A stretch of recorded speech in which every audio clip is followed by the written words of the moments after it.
Ever wondered what it'd be like to level up your life, unlock forbidden powers, and maybe accidentally turn your pet hamster into a sentient, fire-breathing guardian? Well, buckle up, Buttercup, because we're diving into the mystical, hilarious, and utterly absurd world of novel cultivation. We're talking glow-ups, but with more chi and a significantly higher chance of accidentally blowing up a mountain. So, if you're ready to embrace your inner immortal, or at least laugh at mine, hit that like button and subscribe. Trust me, you won't want to miss this. And let me know in comment who saw the whole video and if you like it. So without wasting any time, let's start our journey. The world splintered into a mosaic of jarring sensory inputs. Not the expected crescendo of divine choirs or the ethereal whispers of departed souls, but a primal, guttural crack that reverberated through the very bones I no longer recognized as my own. My face, or what felt like it, slammed into a coarse, unyielding surface, a symphony of concrete and gravel that scraped against my cheek, tasting like dust and the sharp tang of something metallic. This wasn't the dignified, heroic end I'd always envisioned. This was the ignominious finale of untied shoelaces and terminal velocity, punctuated by the shrill screech of brakes and a distant, despairing shout of "oh shit," before the lights irrevocably, abruptly extinguished. Then the void, an oppressive, absolute nothingness that swallowed sound, sight, and even the faintest whisper of sensation. I became a disembodied mote of consciousness, adrift in an ocean of infinite black. It was a terrifying peace, a blanket woven from existential dread and boundless emptiness. Anticlimactic, I mused, a thought forming without lips or tongue. But then, a subtle tug, a phantom thread, tied to the very core of my being, drawing me. The void itself began to churn, a maelstrom of unseen forces, or perhaps it was my own non-existent self spinning into a cosmic maelstrom. The terrifying peace fractured, replaced by a dizzying, stomach-lurching cosmic vertigo. And just as quickly it ceased. A gasp, not my own, but a searing, agonizing inhale that felt like inhaling fire.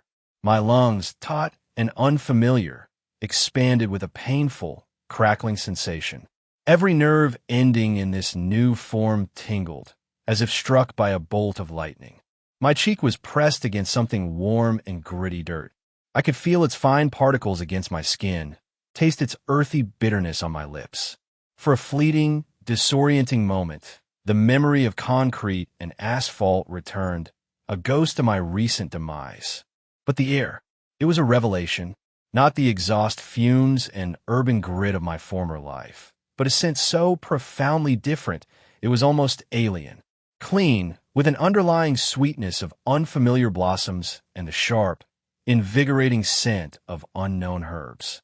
It filled my newfound lungs, awakening senses that were both foreign and exquisitely heightened. Young man, a voice, resonant and filled with concern, cut through the sensory overload. Young Ke Yin, strong, yet gentle, hands gripped my shoulders, turning me. My eyelids, heavy and reluctant, finally peeled open. The sight that greeted me was a dizzying canvas of impossibly vibrant blue, stretching endlessly above. Were the skyscrapers, the traffic signals, the familiar, sprawling grayness of the city? An ancient man, his face a roadmap of gentle wrinkles, leaned over me. His long white beard cascaded over elaborate red robes, the fabric feeling impossibly soft and rich as his sleeve brushed my cheek. A jade-topped staff, its surface smooth and cool, lay beside him on the ground. Behind him, two younger men, clad in simpler robes, hovered with palpable anxiety radiating from their forms. "The fever," one began, his voice laced with worry. "Has broken," the old man interrupted, his voice a low, reassuring rumble. A cool, firm hand pressed against my forehead, the touch instantly soothing the lingering phantom heat. "His spiritual pathways have stabilized. It seems the emergency technique worked, though not quite as expected." I pushed myself up, aided by the old man's steadying hand. And then I saw them. My hands. They weren't the familiar, slightly calloused hands of my past. These were smaller, the fingers long and slender, almost delicate. The skin was pale, with an uncanny, almost luminous quality that seemed to shimmer in the sunlight. My voice, when it emerged, was a startling revelation. Younger, smoother, entirely unfamiliar. What happened? The words formed effortlessly, in a language I had never learned, yet understood with profound clarity. This was a new tongue, yet it felt as natural as breathing. The old man, who a sudden intrinsic whisper in my mind identified as Master Wei, helped me to my feet. The ground beneath my new boots felt solid, yet alive with a subtle spring. You collapsed with fever during our journey, he explained, his voice calm and steady. I feared we might lose you, but your spirit proved stronger than expected. My borrowed brain short-circuited. It was that disorienting moment of waking in a strange bed, magnified 1,000-fold. A new body, a new language, a new world. Was this some elaborate, hyper-realistic hallucination, a final, twisted joke from a dying brain? Or had the universe truly decided to play the ultimate prank? Okay, Kane, I silently instructed myself, trying to anchor my plummeting composure. Assess the situation. 1. I was undeniably dead. Unless my head trauma had conjured an entire, hypersensory alternate reality, my previous existence had ceased. 2. I was undeniably inhabiting another's flesh. The feeling of unfamiliar limbs, the alien texture of my skin, the cadence of this new voice, all screamed possession. 3. My surroundings were a living, breathing tableau from a wuxia drama. The elaborate robes, the jade staff, the serene countenances of Master Wei and his disciples. It was all too perfectly cinematic. Then, like a trickle of cold water seeping through fine cracks, memories began to infiltrate my consciousness. Not my memories, but those of the body's previous inhabitant. This form had belonged to a young man named Ke Yin, the son of a tailor from a village called Floating Reed Village. He had been chosen, a rare honor, by these immortal masters to join their sect as an outer disciple. Master Wei, a talent scout for the sect, had meticulously tested hundreds of hopefuls before selecting young Ke Yin for his exceptional spiritual sensitivity. The two men behind us were his own disciples, tasked with carrying supplies and ensuring our protection on the arduous journey to the sect. The original Ke Yin, however, had succumbed to a hidden, burning fever, pushing himself too hard on the journey. Master Wei, in a desperate attempt to save him, had performed an emergency spiritual technique. Instead of preserving Ke Yin's fading life, the technique had inadvertently opened a gateway, a perfect conduit for my wandering consciousness to slip in just as the original soul departed. Fantastic. Not only was I a body-snatching spectral hitchhiker, but I was also apparently bound for a mystical kung fu academy. If this was the afterlife's idea of dark humor, I wasn't laughing. We should reach the outer gates of the Azure Peak sect by nightfall, Master Wei announced, his voice pulling me from the swirling vortex of my existential dread. Young Ke Yin, I trust you remember the basic courtesies we discussed. More borrowed memories, a sudden influx of social protocols, and polite expectations. Bow 3 times when greeting senior disciples. Address all inner disciples as senior brother or senior sister. Never meet the elder's gaze unless granted permission to speak. Keep eyes down, mouth shut. The rules of this world, or at least this sect, were instinctively understood. Yes, Master Wei, I replied, the words forming automatically, a small wave of gratitude washing over me for the original Ke Yin's diligent studies.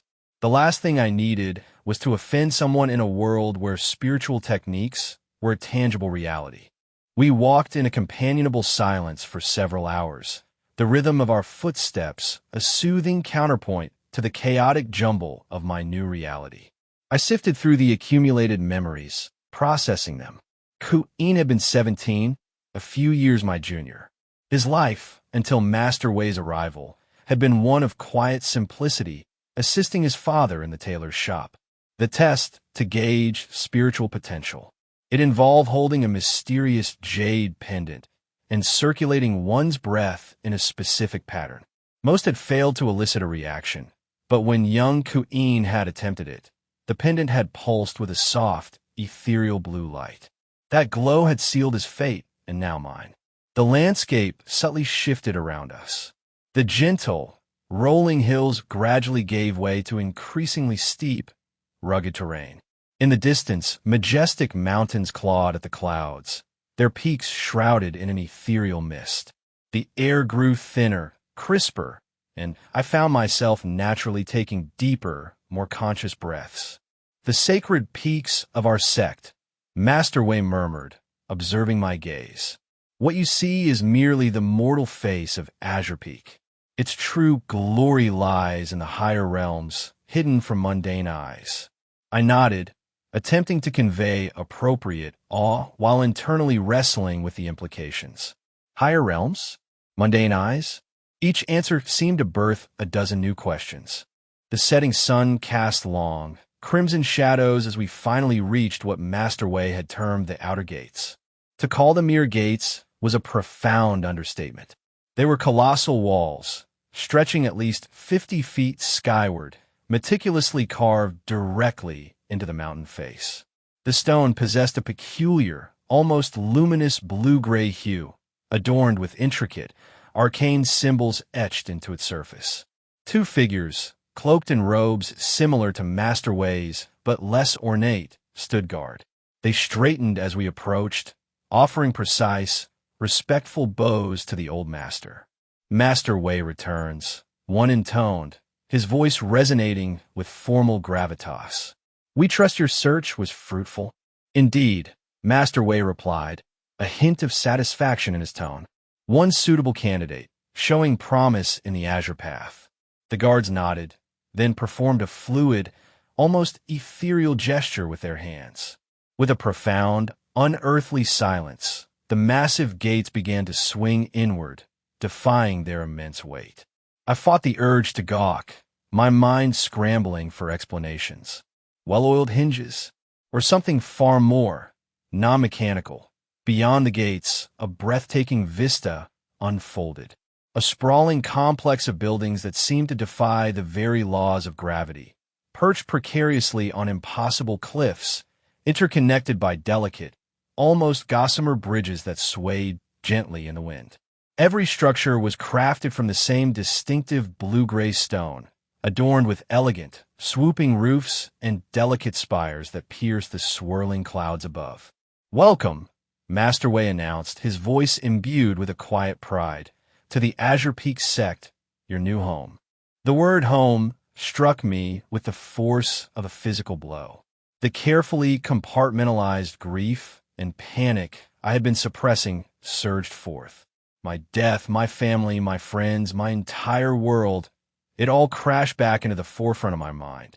They would find my broken body on the university steps. The phone call to my parents. The funeral. Would they cry? Would they miss me? Did time even flow the same way between these disparate worlds? Young Ke Yin, Master Wei's voice, laced with gentle concern, snapped me back to the present. Are you unwell? I realized I'd stopped walking, my borrowed body trembling almost imperceptibly. It's just overwhelming. I managed to stammer a convenient truth. The old master's expression softened. It is natural to feel thus when first beholding the sacred peaks. Many young disciples find themselves overcome. Take a moment to compose yourself. Then we shall proceed to the outer disciples' quarter for your registration and assignment. I took a deep, steadying breath, forcing down the tidal wave of panic and grief. The existential crisis could wait, preferably in private. Right now, survival was paramount. I was in a strange world, governed by strange rules, and every fiber of my being screamed that vulnerability here would be a fatal mistake. We crossed one of the seemingly fragile bridges, which, to my immense relief, proved surprisingly stable underfoot. The view was a dizzying blend of awe and terror. Clouds swirled in the abyss below us, and the wind carried faint, almost whispered sounds that seemed to resonate like distant voices. Every now and then, I caught fleeting glimpses of figures moving through the air in the distance, their movements defying all laws of physics I knew, as if gravity were merely a suggestion. The outer disciples' quarter was a cluster of simple, yet elegantly designed buildings nestled at the base of one of the smaller peaks. Young men and women, clad in plain gray robes, moved with a purposeful efficiency, some carrying scrolls, others strange, unidentifiable implements. They all possessed a meticulous way of moving, an unspoken awareness of an invisible code of conduct. Master Wei led me to a building marked with the character for registration, his two disciples waiting respectfully outside. Inside, an elderly woman sat at a desk laden with scrolls and what appeared to be smooth, polished jade tablets. She didn't acknowledge our entry, her focus seemingly absolute on the task at hand. "Name?" she asked, her voice flat, almost bored. "Ke Yin of Floating Reed Village," Master Wei answered for me, showing affinity for the Azure Path, recommended for general studies until his aptitude becomes clear. The woman finally looked up, her eyes, despite her advanced age, remarkably sharp. She studied me for a long, piercing moment, then gave a curt nod and began writing on one of the scrolls with swift, practiced movements. "Dormitory 3, Cell 12, she stated, handing me a jade tablet identical to those on her desk. "This is your identification token. Do not lose it. Your sect robes and basic cultivation materials will be provided by the quartermaster. Morning assembly is at dawn in the outer disciple square. Do not be late." I accepted the tablet. It was warm to the touch, despite its stony composition. More of Ke Yin's memories surfaced. Being late for morning assembly was a grave offense, punishable by physical discipline and the loss of precious privileges. "I will leave you here," Master Wei said, his voice softer now. "From this point forward, you must walk your own path. Remember what we discussed during our journey. Maintain your dignity as a disciple of Azure Peak, but never let pride blind you to your own limitations. Many promising disciples have fallen because they forgot they were mere saplings reaching for the sun." I bowed, my movements fluid and instinctive, thanks to Ke Yin's ingrained manners. "Thank you for your guidance, Master Wei." The old master nodded once, then turned and departed, disappearing silently through the doorway. Just like that, I was utterly alone in this strange, new world, poised at the precipice of a life I knew absolutely nothing about. The quartermaster was a gruff, stocky man with a face etched with the story of a hard life and arms marred by impressive burn scars. He snatched my identification tablet, his eyes quickly scanning it before he began pulling items from various shelves. 3 sets of plain gray robes, a pair of sturdy, comfortable boots, basic writing materials, and several objects I couldn't identify. Everything was unceremoniously dumped into a simple cloth bag, which he then thrust into my arms. "Basic cultivation materials are provided for the first month only," he growled, his voice a low rumble. "After that, you'll need to earn contribution points to replace or upgrade them. Don't waste them." I nodded, adding "figure out what contribution points are" to the growing, urgent mental list. The bag was surprisingly heavy as I navigated my way to Dormitory 3, following the quick, curt directions of a slightly less surly outer disciple. Cell 12 was a small, clean room, a narrow bed, a simple desk, and a solitary shelf for personal belongings. A window overlooked one of the many courtyards, where I could see other new disciples, some accompanied by family members who had made the journey to bid them farewell. I had no such parting ceremony, and for that, I was perversely grateful. I wasn't sure I could stomach watching someone else's parents say goodbye to someone who was no longer truly their son. Sitting on the narrow, firm bed, I finally allowed the full weight of my situation to crash over me. I had died. I had somehow possessed the body of another young man who had also died, and now I was in what appeared to be a magical martial arts sect in a world that operated on rules entirely alien to my former existence. "Okay," I whispered to the empty room, my voice sounding unnaturally young in my own ears. "Okay, You can handle this. Just one step at a time. My memories of cultivation novels from Earth, a genre I'd avidly consumed, reminded me not to make assumptions. Each story had its own intricate system of cultivation. Some focused on intricate breathing techniques and deep meditation. Others on absorbing natural energies or refining potent pills. Some even involved consuming demonic essences or forging pacts with ancient spirits. I knew nothing of how it truly worked here. Step 1.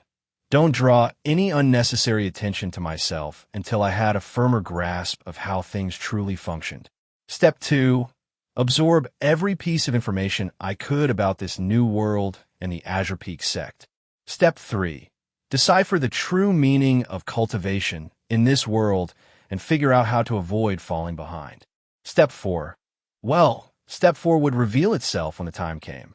A deep, resonant bell tone chimed somewhere in the distance, echoing through the majestic mountains. Through the window, I could see figures beginning to gather in what I assumed was the outer disciple square. Time for whatever passed for orientation in this place. I changed into one of the sect robes, the fabric surprisingly comfortable, its texture almost alive against my skin, as if responding to my body heat. I carefully followed the precise, folding patterns embedded in Ke Yin's memories. Right, I muttered, straightening the robes one final time, a wry smile playing on my lips. Let's go learn how to be an immortal cultivator. How hard can it be? As I stepped out of my cell, a chilling premonition settled over me.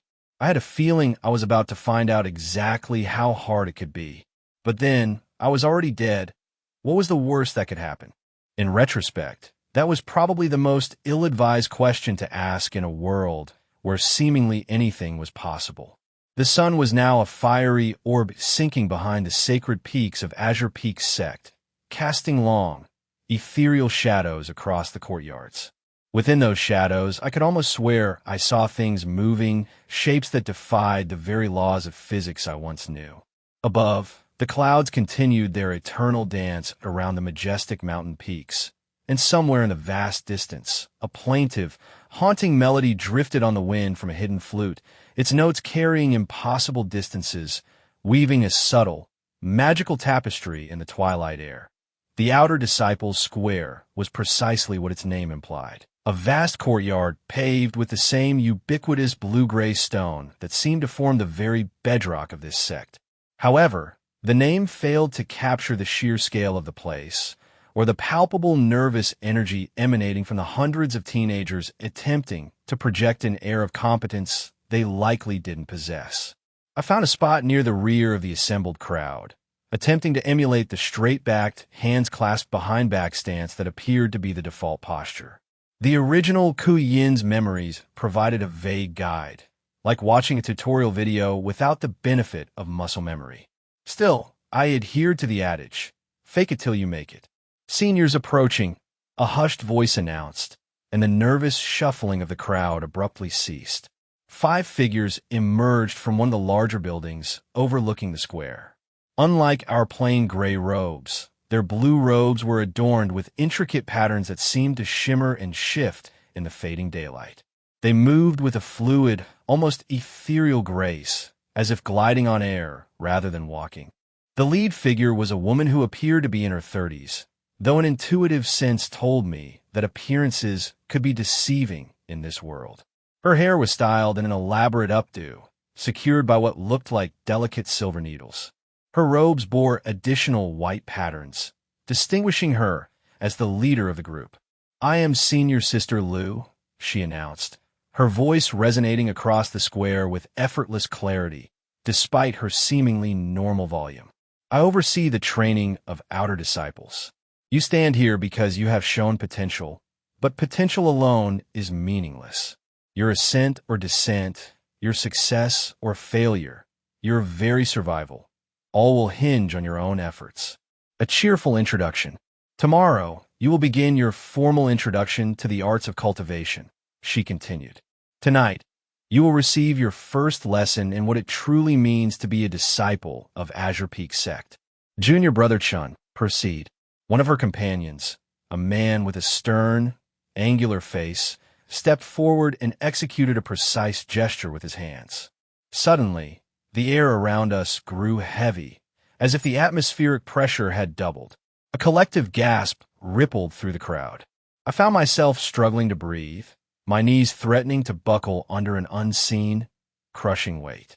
"This," Senior Sister Lu stated calmly, her voice unmoved by the chaos around her, "is merely a fraction of true spiritual pressure. As outer disciples, you will learn to withstand it, to move through it, to breathe despite it.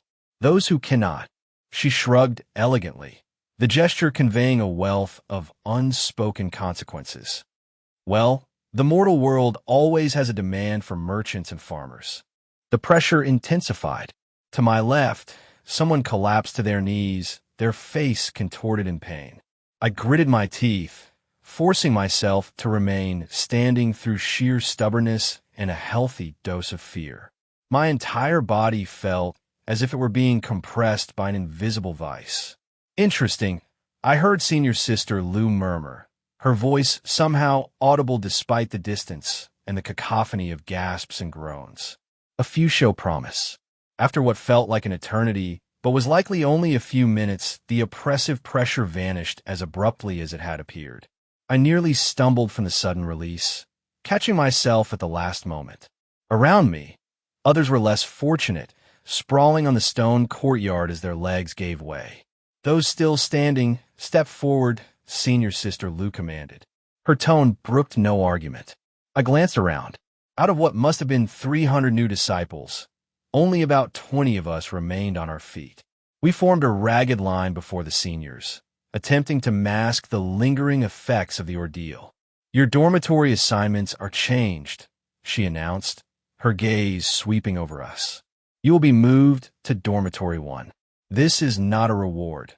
It is a recognition of capacity, and thus an increase in expectations. Disappoint us, and you will find that demotion is the least of your concerns. Just what I needed, more attention. The rest of you," she addressed the wider crowd, many of whom were still struggling to regain their footing, "remember this moment. Remember this feeling. It is but a taste of what awaits you on the path of cultivation. Return to your dormitories and reflect on whether you truly possess the will to continue." With that encouraging speech, she and her companions turned and departed, their robes swishing dramatically in a wind I was fairly certain they had generated themselves. Show-offs. A younger disciple, likely only a year or two ahead of us, began calling out names and new room assignments for those of us who had remained standing. I found myself assigned to Cell 5 in Dormitory 1. Apparently, I would have time to relocate my meager belongings after the evening meal. Speaking of which, my new stomach was informing me, rather insistently, that it required sustenance. One of the servants, a young woman with a surprisingly gentle demeanor, pointed me toward a large building near the dormitories, the outer disciples' dining hall. The dining hall was already teeming with activity when I arrived, filled with both new disciples and older outer disciples who had returned from their various daily duties. The setup was simple and efficient. Present your identification tablet to receive a bowl of rice and a portion of whatever dishes were being served, then find an available seat. I ended up at a table with several other new disciples, all of whom wore expressions of varying degrees of bewilderment and exhaustion. The food was simple but surprisingly palatable. Rice, some kind of stir-fried vegetables I couldn't identify, and a soup that possessed a faintly medicinal aroma. Did anyone else feel like they were actively dying during that pressure test? One of my table mates asked quietly, his voice still trembling slightly. He was a skinny teen with nervous eyes, his hands shaking as he attempted to wield his chopsticks. "Pretty sure that was the intended effect," another replied, a girl with short-cropped hair and a pragmatic air. "My cousins in the Southern Cloud sect. She said their initiation was even worse. They had to stand under a waterfall for an hour while enduring spiritual pressure." "I'm Wei Lin," he stated without preamble. "Cell 6. Thought you might find these useful." He handed me a stack of what appeared to be handwritten notes. "What are they?" I asked, leafing through the pages. They seemed to be some kind of study materials, filled with diagrams and explanations of basic cultivation concepts. Copied them from my family's archives before coming here, he said with a slight smirk. We're not supposed to have prior knowledge, but everyone does if they can. Figured since you're my new neighbor and you didn't immediately start boasting about your family's secret techniques, you might actually be worth knowing. I blinked at his bluntness. Thanks. I'm Ke Yin. I know. You were one of the few who didn't look like they were about to pass out during the pressure test. Interesting, considering you're from... He paused, obviously fishing for information. Floating Reed Village, I supplied, remembering to adhere to the original Ke Yin's background. Wei Lin's eyebrows rose slightly. A village candidate? Now, that is interesting. Well, read those tonight. Tomorrow's going to be enlightening. He departed before I could inquire further, which was likely intentional. I settled down at my desk and began reading through the notes by the soft glow of what looked like a crystal embedded in the wall. The basics, according to these notes, were both simpler and more complex than I had anticipated. Every living being apparently possessed something called a spiritual core, a kind of energy-based organ that coexisted with the physical body. In most individuals, these cores remain dormant throughout their lives, but cultivators learn to awaken and develop them. Well, that explained the jade pendants. They were searching for individuals with naturally sensitive spiritual cores. The notes delved into extensive detail about breathing exercises and meditation techniques, with dire warnings about the potential dangers of incorrect practice. Apparently, attempting to force one's spiritual core to awaken too rapidly could lead to a condition known as qi deviation, which sounded extremely unpleasant.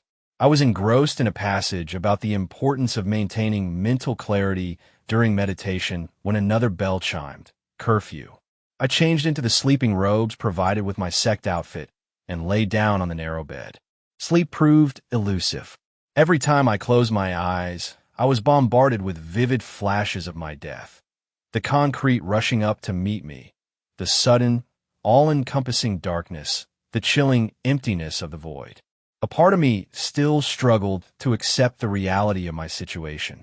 Perhaps I was in a coma, and this entire experience was an elaborate dream conjured by my dying brain. But no, everything felt too real. The subtle roughness of the sect robes against my skin, the lingering taste of the medicinal soup, the crushing weight of the spiritual pressure during the test. My imagination wasn't that vivid. I must have drifted off eventually because the next thing I knew, a gong was reverberating through the dormitory. Dawn. Time for morning assembly. The pre-dawn air was crisp and invigorating as I joined the stream of disciples heading toward the square. Everyone moved with a sense of purpose, though whether it was genuine enthusiasm or fear of punishment, I couldn't discern. This time, we were arranged in neat rows according to our dormitory assignments. Those of us who had survived the pressure test were positioned at the front, which made me distinctly uncomfortable. I preferred to observe from the back, but apparently that was no longer an option. Senior sister Lu reappeared, this time accompanied by a dozen other senior disciples. They carried what looked like ceramic jugs, which they began distributing through the assembled crowd. Today, she announced, her voice clear and commanding, you begin your true journey on the path of cultivation. Within these vessels is spirit-gathering water, drawn from the sacred springs of Azure Peak. It will aid in the awakening of your spiritual cores, if you possess the capacity for awakening. When the jug reached me, I saw that it was filled with what appeared to be ordinary water, except for a subtle, almost ethereal shimmer that danced within its depths. Following the example of those around me, I took a small sip. It tasted like water, but somehow more so, like the platonic ideal of water, if such a thing existed. It felt cool and refreshing as it traveled down my throat, then seemed to spread gentle warmth through my chest. Close your eyes, Senior Sister Lu instructed. Focus on that warmth. Feel it gathering, condensing. This is the first step on the path of cultivation, learning to sense your own spiritual core. I obeyed, concentrating on the strange sensation in my chest. At first, nothing seemed to happen, but gradually I became aware of something. A kind of density in the center of my chest, like a single, heavy raindrop suspended in still air. For most of you, this is all you will achieve today, Senior Sister Lu's voice continued, her tone even. A few may sense the shape of their core. Fewer still might. She was interrupted by a gasp from somewhere in the crowd. I heard murmurs and the shuffling of feet, but I kept my eyes closed, focusing on the strange sensation in my chest. The warmth was intensifying, the density becoming more pronounced. And then, suddenly, I wasn't merely sensing it, I was seeing it. Not with my physical eyes, which remained closed, but with some other form of perception. In the darkness behind my eyelids, a small point of light pulsed in rhythm with my heartbeat. Interesting, I heard Senior Sister Lu say, her voice much closer than before. Open your eyes, disciple. I obeyed, blinking in the brightening dawn. She stood directly before me, studying me with an intensity that made me want to shrink back. How much did you see? She asked, her gaze unwavering. A point of light, I answered honestly, pulsing with my heartbeat. She nodded slowly. And the space around it? Space. I frowned, confused. I only saw the light. She made a gesture, and one of her companions handed her what looked like a marble, crafted from the same jade as our identification tablets. Hold this. I took the marble, and immediately the point of light in my chest pulsed with renewed vigor. The jade began to glow with a soft, ethereal blue light, just as it apparently had during my initial testing in the village. Very interesting, Senior Sister Lu murmured, her eyes narrowed in thought. You may have fulfilled the first requirement for the Azure Path without even trying. We shall see. She raised her voice to address the assembled disciples once more. Those who saw their core, step forward. Those who merely felt it, remain in place. Those who sensed nothing, consider this your first warning. Spiritual tea, he explained, casually entering my room and setting up the pot and cups on my desk. Helps maintain mental clarity during evening meditation. My family exports it to 3 different sections. I was beginning to suspect that his casual mentions of his family's business connections were less about boasting and more about establishing his value as an ally. Smart. The tea possessed a subtle, almost ethereal flavor and seemed to clear away some of the day's mental fog. As we drank, Wei Lin elaborated on sect politics and the importance of forging connections early. The sect espouses equality and meritocracy, he said, his tone pragmatic, but reality is more nuanced. Everyone has their own agenda, their own resources, their own secret techniques passed down through family lineage or acquired at great cost. The key is to identify your own advantages and leverage them effectively. And what advantage do you perceive in assisting me? I asked directly. He smiled, apparently appreciating my bluntness. You're an unknown quantity. No family techniques, no obvious backing. Yet you performed as well as those of us who have been preparing for years. That makes you either incredibly lucky or incredibly talented. Either way, you're worth knowing. I couldn't help but chuckle at the irony. If only he knew the extent of my luck. After he departed, I spent several hours practicing with the spirit resonance bead, attempting to better visualize that point of light within my chest. According to Wei Lin's smuggled notes, this was merely the initial step. Eventually, cultivators learn to expand and shape their spiritual cores, transforming them into something called an inner world. I was still puzzling over the precise meaning of that term when the curfew bell tolled. As I lay in bed, staring at the ceiling, I found myself actually anticipating tomorrow's lessons. Death and reincarnation aside, there was an undeniable allure to learning what essentially amounted to magic. Of course, that excitement was tempered by the very real possibility of failure, which could result in being sent back to a village I barely remembered, or worse. The thing about meditation is it grants an abundance of time for thought. Sitting cross-legged on my narrow bed, struggling to fix my focus on the persistent pulsing light in my chest, the purported representation of my spiritual core, my mind drifted to increasingly existential quandaries. Was I, in essence, pilfering this cultivation potential from the original Ke Yin? Was his soul hovering somewhere, perhaps perturbed that a random earthling had absconded with his shot at immortality. Focus, I mumbled to myself, the spirit resonance bead cool and smooth between my fingers. A week had passed since that first morning assembly. While I could now reliably sense my core, substantial progress beyond that eluded me. Wei Lin, in stark contrast, was already prattling about something called core expansion, interspersing his chatter with not-so-subtle offers of exclusive family techniques, for a fee, naturally. The jade bead pulsed with a soft, familiar blue light, a rhythm ingrained from countless hours of practice. Close your eyes, regulate your breathing, feel the connection, the subtle hum between the bead and the incandescent point in my chest. Something shifted. The sensation was fleeting at first, like the atmosphere of pressure dropping just before a storm. The pulsing light of my core seemed to unfold. That word didn't quite capture the ephemeral nature of spiritual phenomena, which defied conventional description. It was as if I had been gazing at a flat point of light, and suddenly my perspective shifted, revealing a hidden depth. Warning: initiating inner world formation protocol. The text materialized in my mind, stark blue characters floating in the darkness behind my closed eyes, like a heads-up display in a video game. What the? Host detected. Spiritual Architecture System version 1.0 activating. Analyzing spiritual resonance. Compatibility check passed. Beginning inner world manifestation. Greetings, Master. I am Azure, your inner world spirit guide.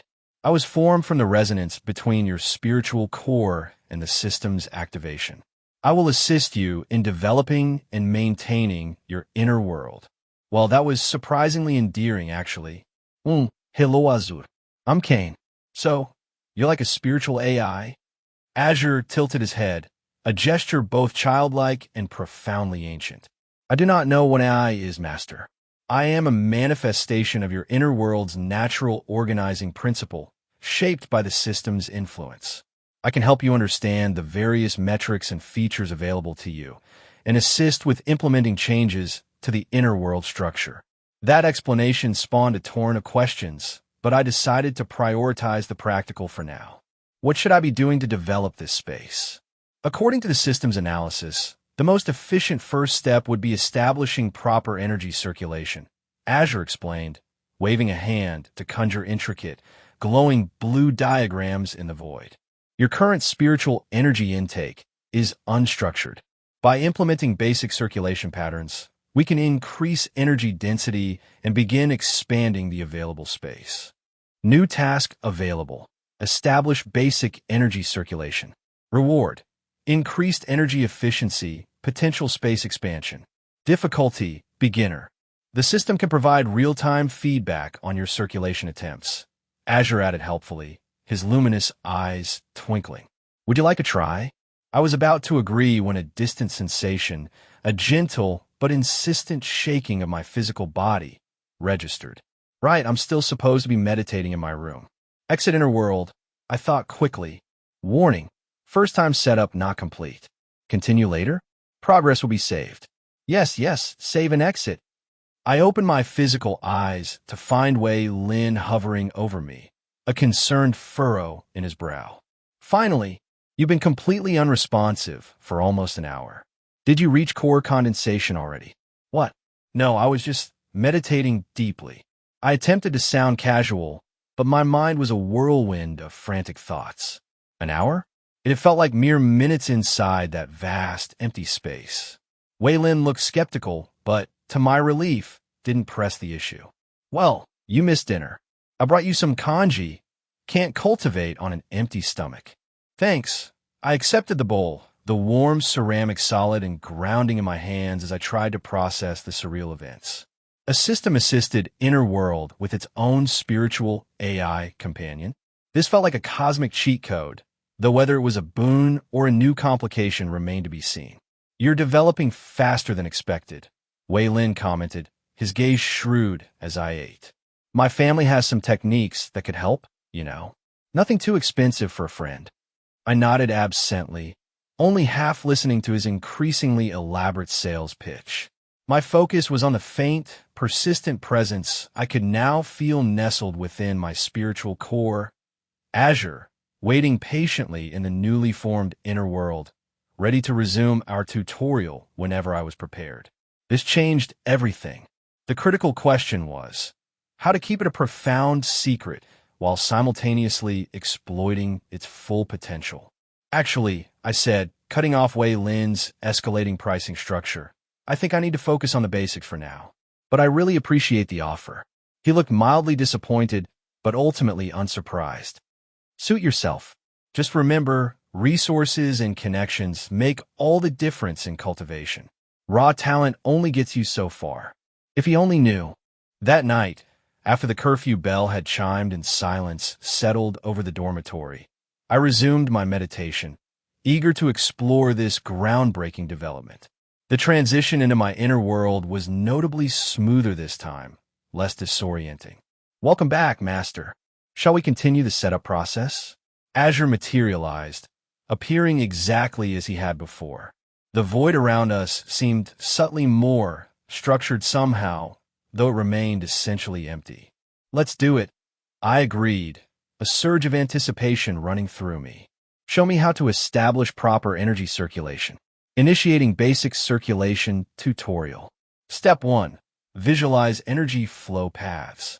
As Azure began his explanation, complete with vivid, glowing diagrams and real-time feedback that seemed to register directly in my consciousness, I couldn't help but smile.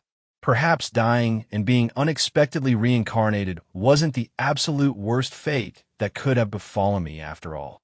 Of course, that thought emerged before I was fully aware of the monthly evaluations, the insidious sect politics, the progressively dangerous training methods, and the daunting fact that my unique system would undoubtedly attract some very unwanted attention if its existence were ever discovered.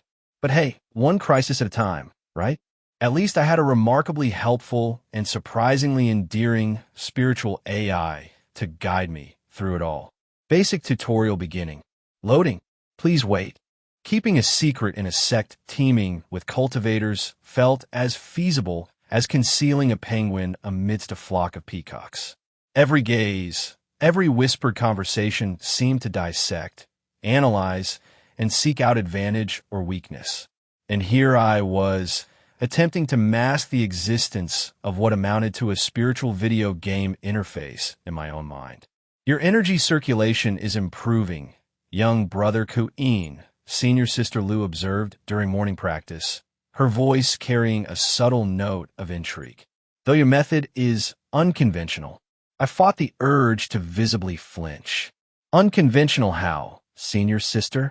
She made a vague, encompassing gesture with her hand. Most beginners circulate spiritual energy like water flowing through carefully carved channels. Yours moves with a distinct, systematic precision, almost mechanical. Warning, circulation pattern potentially identifiable. Recommend randomizing flow variance by 15% to appear more natural. I silently thanked Azure for the timely warning. The little spirit had proven invaluable over the past few days, a constant, guiding presence as I navigated the bewildering basics of cultivation while desperately trying to keep our unique situation under wraps. I've been practicing very diligently, senior sister. I replied carefully, a truth with a crucial omission. My diligence was undeniable. The helpful UI elements and progress bars merely made it significantly more efficient. She studied me for a moment longer, her keen eyes assessing, before moving on to critique the next disciple. I exhaled a quiet breath of relief. You're drawing attention, Wei Lin muttered from his meditation cushion beside me, his voice a low, warning rumble. That's the third time this week senior sister Lu has singled you out. I'm just following the basic instructions, I protested, feigning innocence. Same as everyone else. Wei Lin snorted softly, a sound of gentle derision. Right, and I'm secretly the sect master's long-lost son. Nobody progresses this smoothly without special techniques, which, I remind you, my family would be more than happy to provide. Still focusing on the basics, I cut him off, this exchange having become a familiar daily ritual. but I appreciate the offer, truly. The truth was I did possess special techniques. They simply weren't the kind Wei Lin was envisioning. Current status. Inner world size, 2.3 cubic meters. Energy density, 23/100. Features unlocked. Basic circulation paths. Energy collection array, level 1. Azure had patiently explained that while every cultivator eventually cultivated an inner world with its own spiritual manifestation, my system offered distinct advantages. For one, I could visualize the intricate workings of everything, complete with precise numbers and progress bars. For another, Azure himself wasn't confined to the typical role of a mere spiritual guide. Most inner-world spirits are akin to gardeners, he had elucidated during one of our clandestine evening training sessions. They assist in maintaining the spiritual landscape and offer rudimentary guidance. Thanks to the system, I can provide far more precise assistance. The morning session finally concluded, and we dispersed for the midday meal.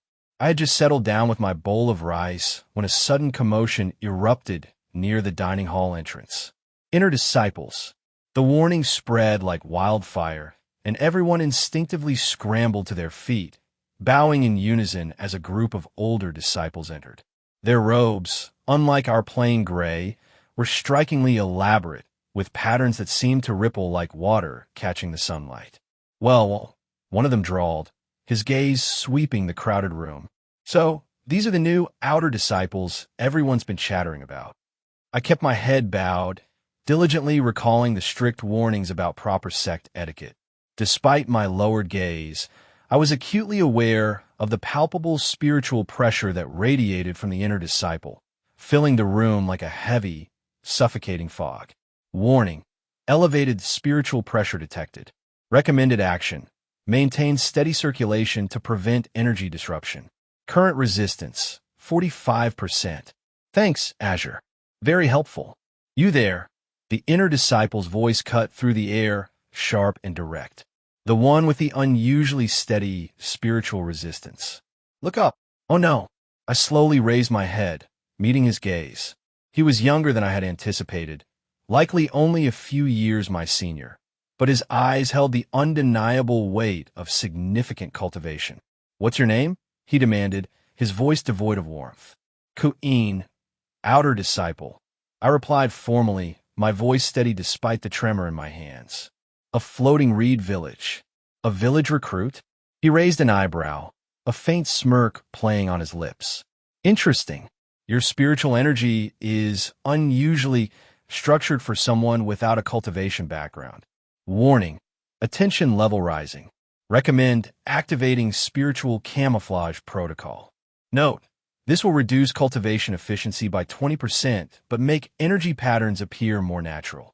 I truly needed to express my gratitude to Azure for incorporating these invaluable features. I studied the basic techniques very carefully. I reiterated a well-worn phrase that was fast becoming my default response to such observations. The inner disciple's smirk widened. Is that so? Well, then you won't mind demonstrating your careful study. Report to the outer disciples' training ground after the evening meal. I think it's time for some practical experience. Great. Just great. You're in deep trouble now. Wei Lin whispered beside me after the inner disciples had departed, his voice laced with grim resignation. That was Zhou Ming, one of the rising stars among the inner disciples. He's known for taking a special interest in promising outer disciples. Special interest how? I asked, and not forming in my stomach. Let's just say his last training partner spent a week in the healing pavilion. Wonderful. As if I didn't have enough to worry about. New task available. Survive training with inner disciple Zhou. Difficulty: intermediate. Reward: increased combat experience, potential technique insights. Failure consequence: significant physical injury, possible cultivation setback. Not helping, Azure, I muttered under my breath. What was that? Wei Lin inquired. Nothing. Just mentally preparing myself. The remainder of the day's classes passed in a blur.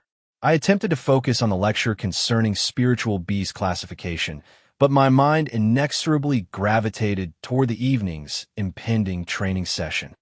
You're in deep trouble now, Wei Lin whispered beside me after the inner disciples had departed, his voice laced with grim resignation. That was Zhou Ming, one of the rising stars among the inner disciples.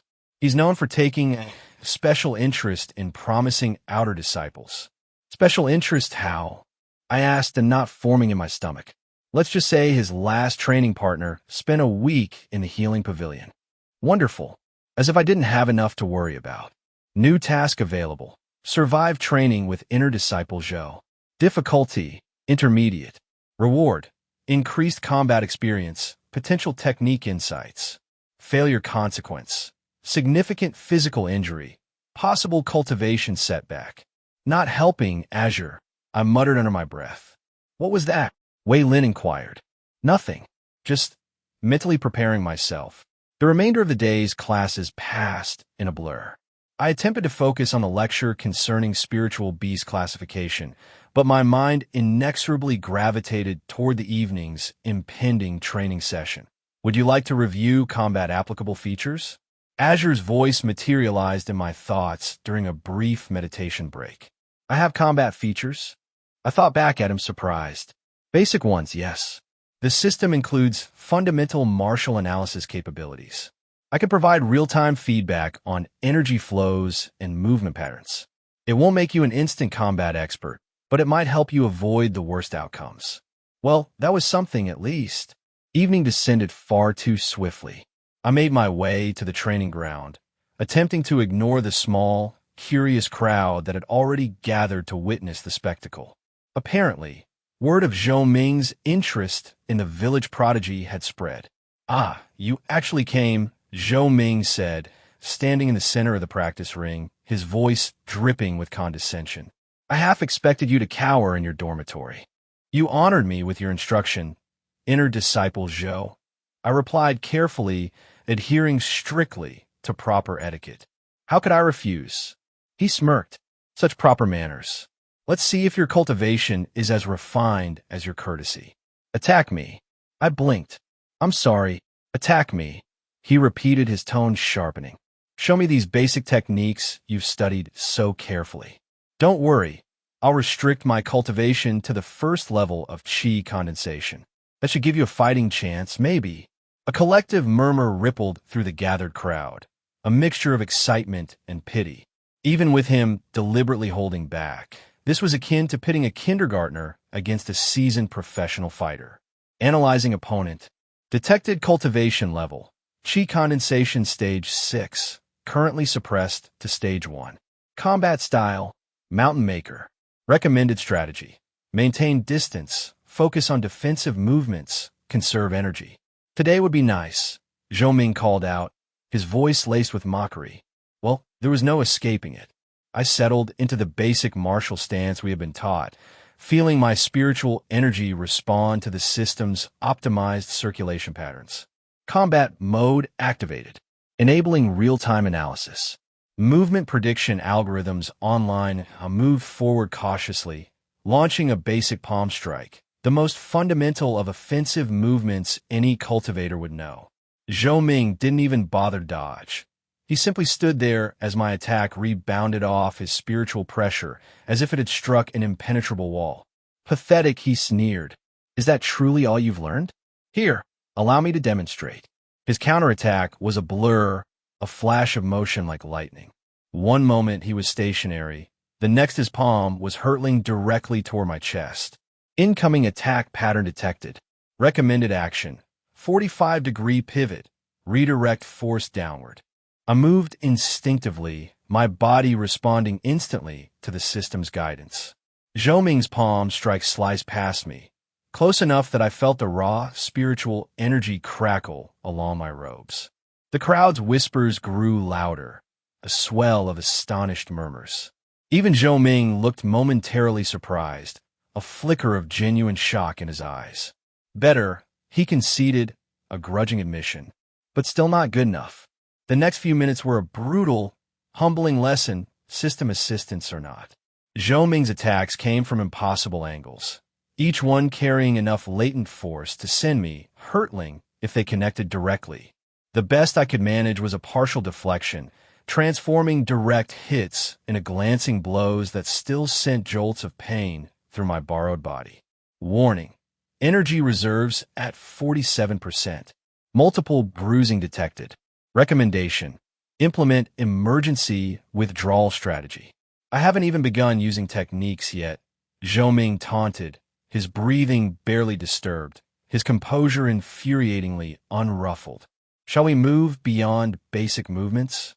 Before I could respond, likely with more polite groveling, a sharp, authoritative voice cut through the evening air, slicing through the tension like a keen blade. What is going on here?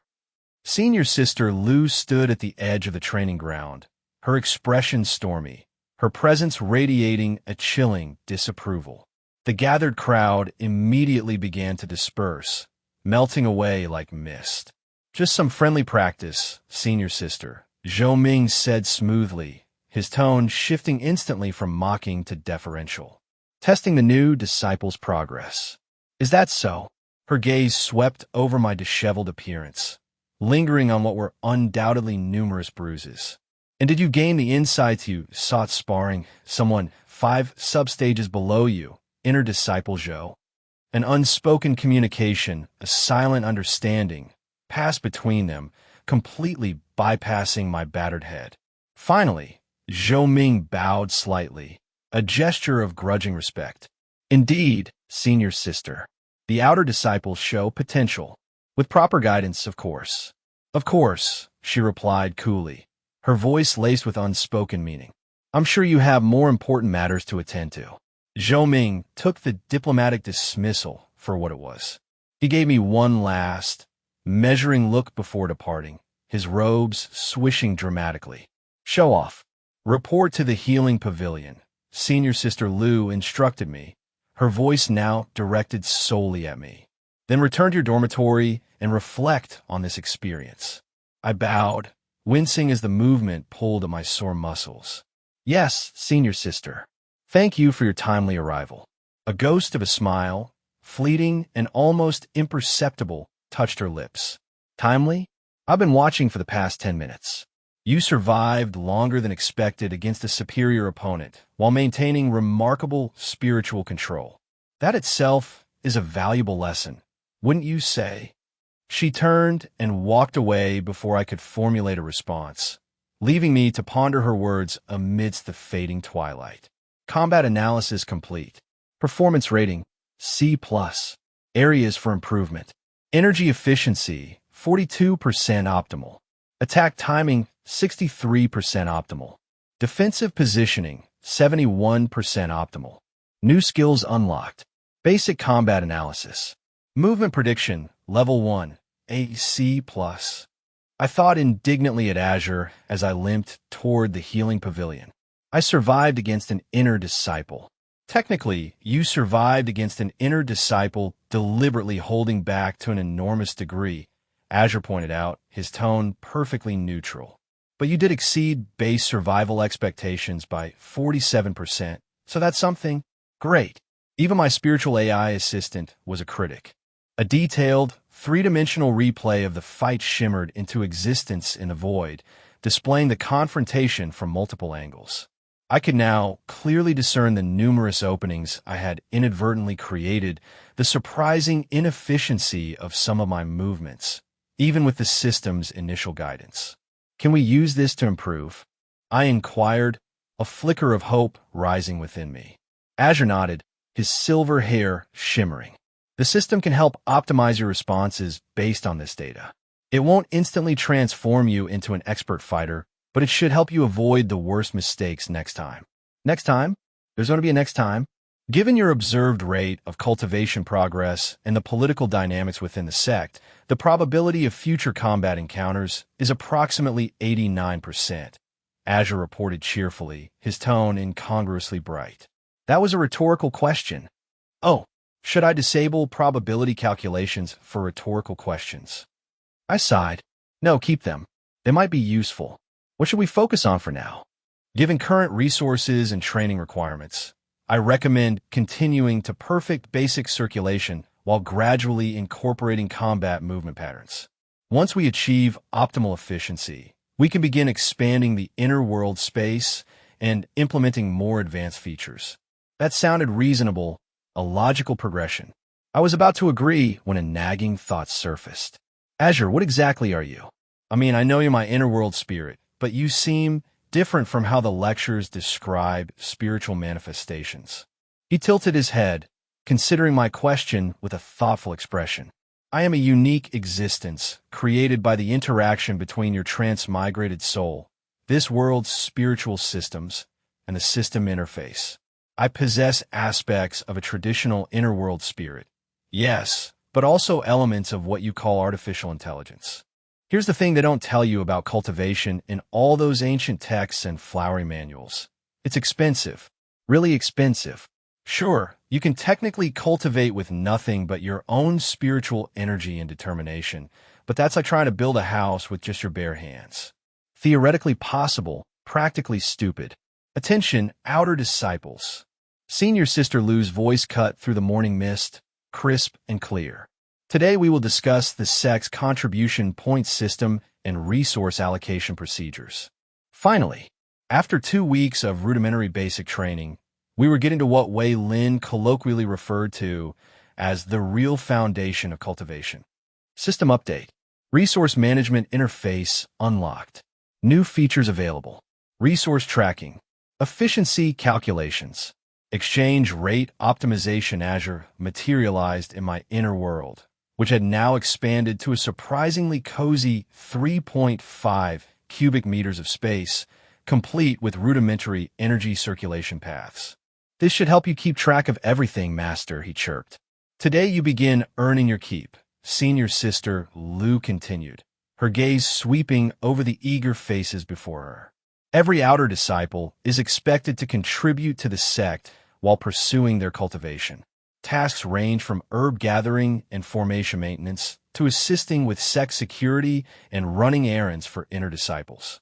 She gestured, and several younger disciples began distributing jade tablets, strikingly similar to our identification tokens, to each of us. These will track your contribution points. Think carefully about how you earn and spend them. They are the lifeblood of your cultivation journey. New interface, contribution point management. Current balance, 0. Available tasks. Herb gathering, 1 to 5 points per hour depending on rarity. Formation maintenance, 3 points per hour. Messenger duties, 2 points per task.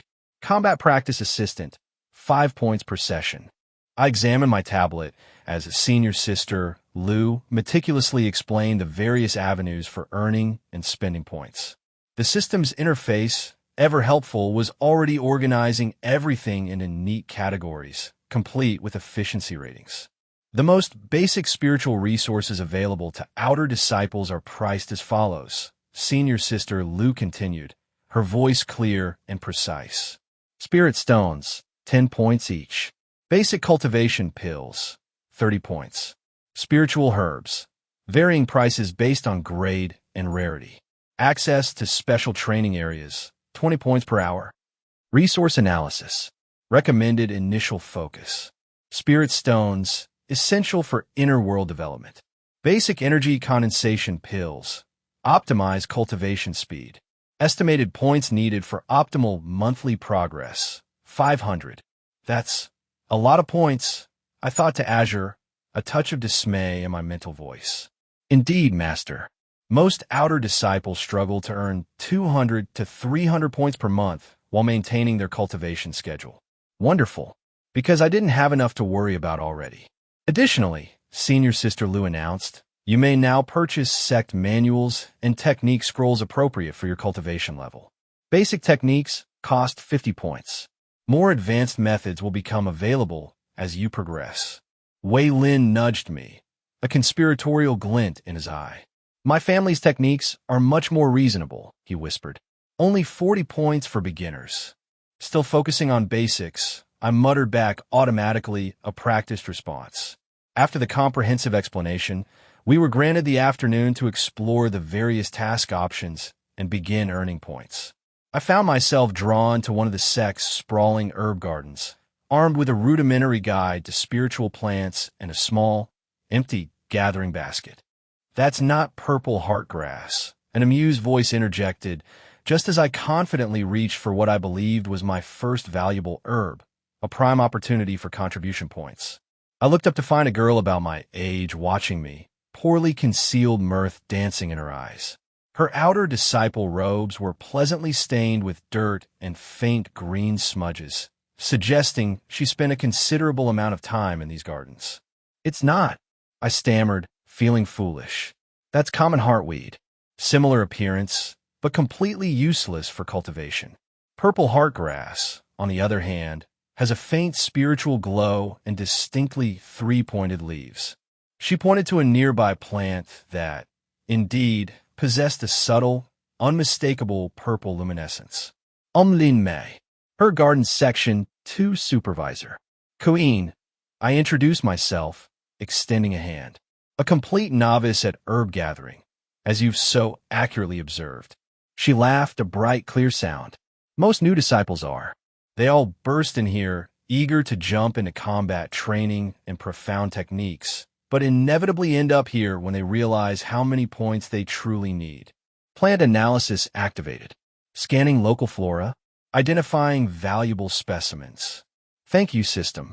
The garden, which moments ago had seemed an indiscriminate sea of green, suddenly lit up with helpful, glowing indicators, highlighting which plants were worth gathering and their approximate point values. "Mind if I work near you?" I asked Lin Mei, trying for a friendly, collaborative tone. I could really use the guidance, and I'm happy to share credit for anything I find. "Smooth," she said, grinning, but then shrugged. "Sure. It's always nice to have company that doesn't spend the whole time complaining about manual labor being beneath true cultivators." We settled into a comfortable rhythm. Lin Mei, with a practiced eye, pointed out valuable herbs and patiently explained their properties, while I, relying on the system's unobtrusive highlighting, ensured I didn't miss any valuable specimens. By sunset, I had earned a respectable 25 contribution points and, more importantly, learned more about spiritual herbology than I had in 2 weeks of formal classes. "Not bad for a first day," Lin Mei commented as we turned in our gatherings to a sect elder. "You have good eyes for detail. Credit assistance from automated plant detection system." "Thanks," I said, pointedly ignoring Azure's honest, albeit unhelpful, commentary. "Think I could make this a regular thing? Supervisor's hours are fixed, same time every afternoon. Don't be late." She waved cheerfully and headed off toward the outer disciples' dining hall. Social link established. Lin Mei. Relationship level, friendly acquaintance. Potential benefits, improved herb gathering efficiency, reliable point income. "I don't need relationship stats for everyone I meet," I thought, a hint of exasperation in my mental voice. "The system analyzes all potentially significant connections," he replied primly. "Social capital is an important resource in sect politics." Speaking of resources, I had another crucial stop to make before dinner. The sect supply hall was a massive, utilitarian building near the central plaza, its expansive shelves stocked with virtually everything a cultivator might conceivably need, assuming, of course, they possess the necessary contribution points to pay for it. "1 spirit stone," I told the stern-faced elder managing the basic supplies section, extending my jade tablet. He waved his hand over it, a faint glow emanating from his fingers as he effortlessly deducted 10 points from my balance. He then handed me a small, clear crystal no larger than my thumb. It pulsed faintly with pure, condensed spiritual energy. Item acquired, low-grade spirit stone. Quality, 35/100. Energy content, 1,000 units. Recommended use, inner world enhancement. "Stand there gawking all day, and you'll never afford the good stuff," a familiar voice commented, pulling me from my reverie. I turned to find Wei Lin examining a display of meditation incense, a discerning look on his face. "Let me guess, your family sells better spirit stones at a discount." "Naturally, but since you're still focusing on the basics, I won't bother making the offer." He selected several sticks of fragrant incense and paid for them with a flourish. "Though I have to wonder how basic you're really keeping things, given what I saw in the training yard yesterday. Yes, my second unscheduled run-in with Zhou Ming. The inner disciple had apparently decided I made an amusing, if somewhat resilient, practice dummy and had taken to randomly showing up during outdoor training sessions. The system's real-time combat assistance certainly helped me avoid the worst of it, but it was still an ordeal. Just trying to survive, I said with a shrug, affecting nonchalance. Speaking of which, don't suppose you know any good defensive techniques? For completely unrelated reasons. Wei Lin's eyes lit up, sensing an opportunity. As a matter of fact, that I can afford with 15 contribution points, I added quickly, preempting his inevitable sales pitch. His enthusiasm visibly deflated.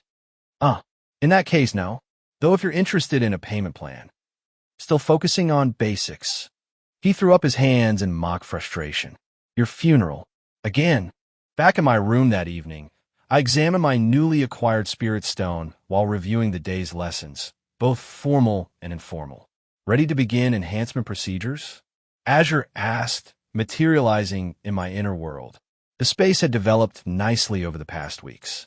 Basic circulation paths now created mesmerizing patterns of flowing light, and the energy collection array hummed quietly and efficiently in the center.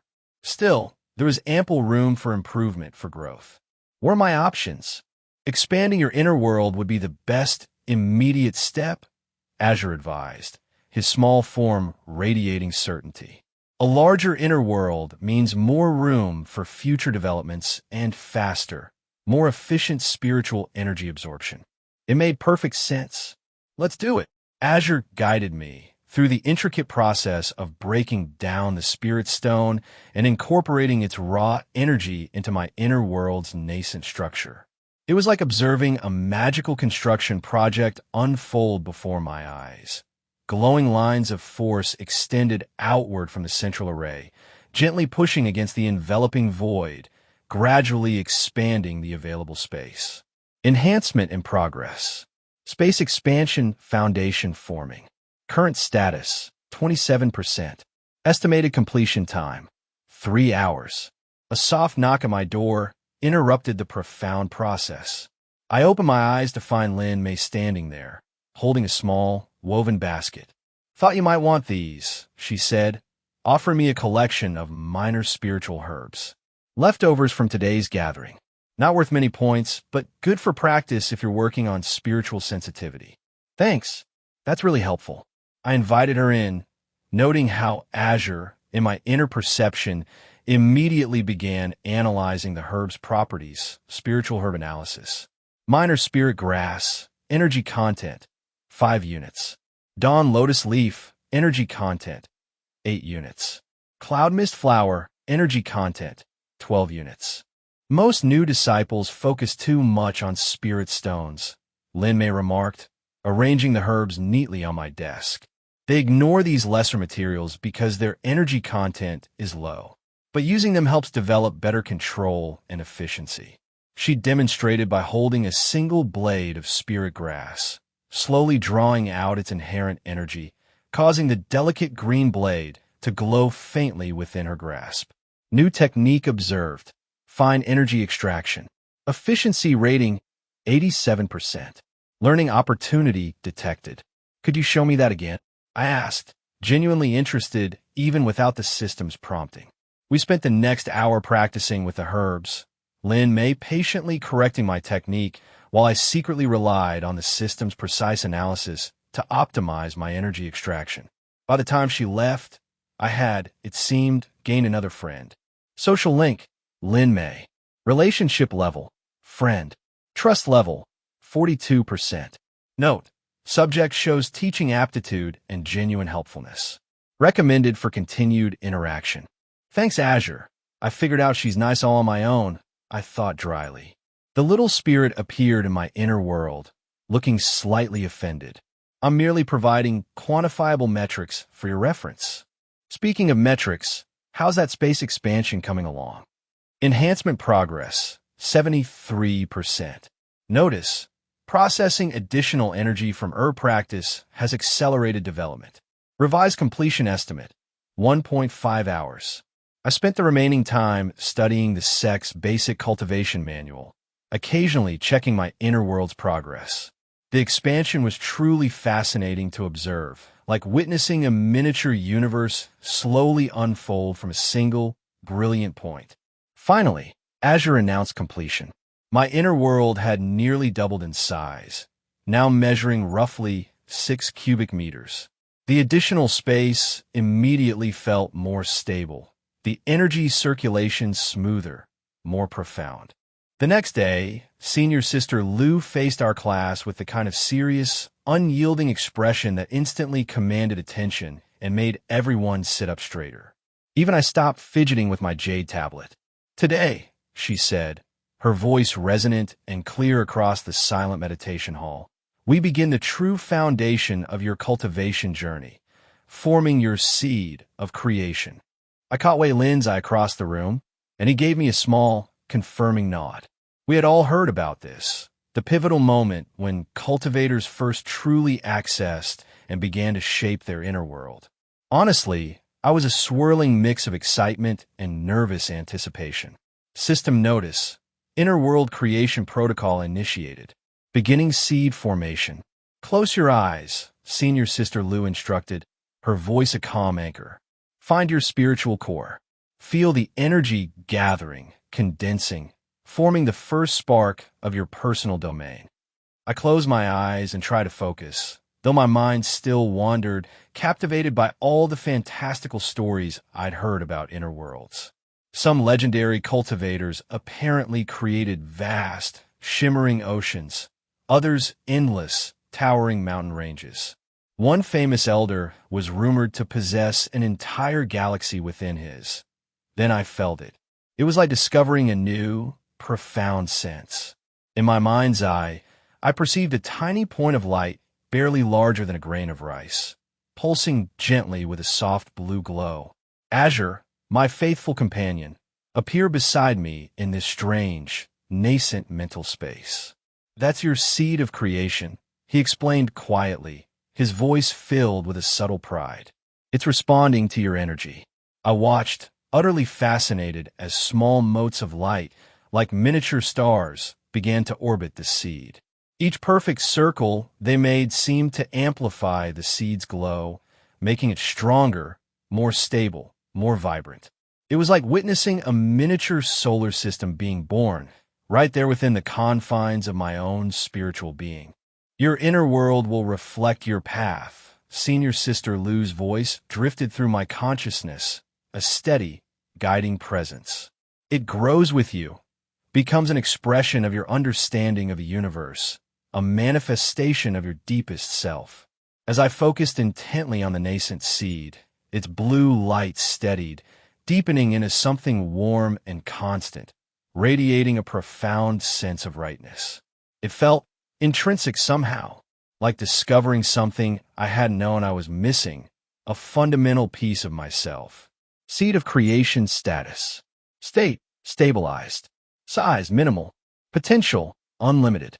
"Nice work, Master," Azure said, and I could hear the distinct smile in his voice.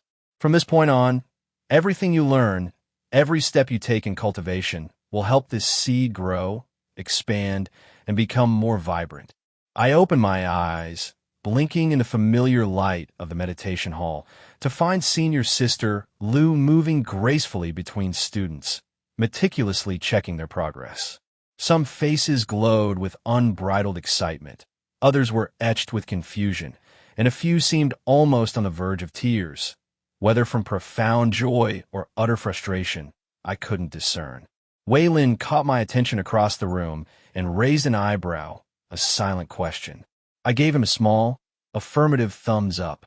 We'd undoubtedly compare notes later, but right now, I simply wanted to sit with this profound new feeling, this tiny, nascent spark that, one day, would become my very own piece of the universe. Though I couldn't help wondering, with a flicker of impatience, how long it would truly take to grow it into something truly impressive. Maybe Azure had some spreadsheets for that. Ever since discovering my seed of creation, my days had settled into a rhythm more predictable than cafeteria lunch rotations. Mornings were largely dedicated to cultivation, which, honestly, mostly consisted of me staring intently at my tiny, twinkling blue seed universe and futilely trying to coax it into doing something overtly impressive. Azure kept insisting that simply observing it wouldn't accelerate its growth, but a guy can hope, right?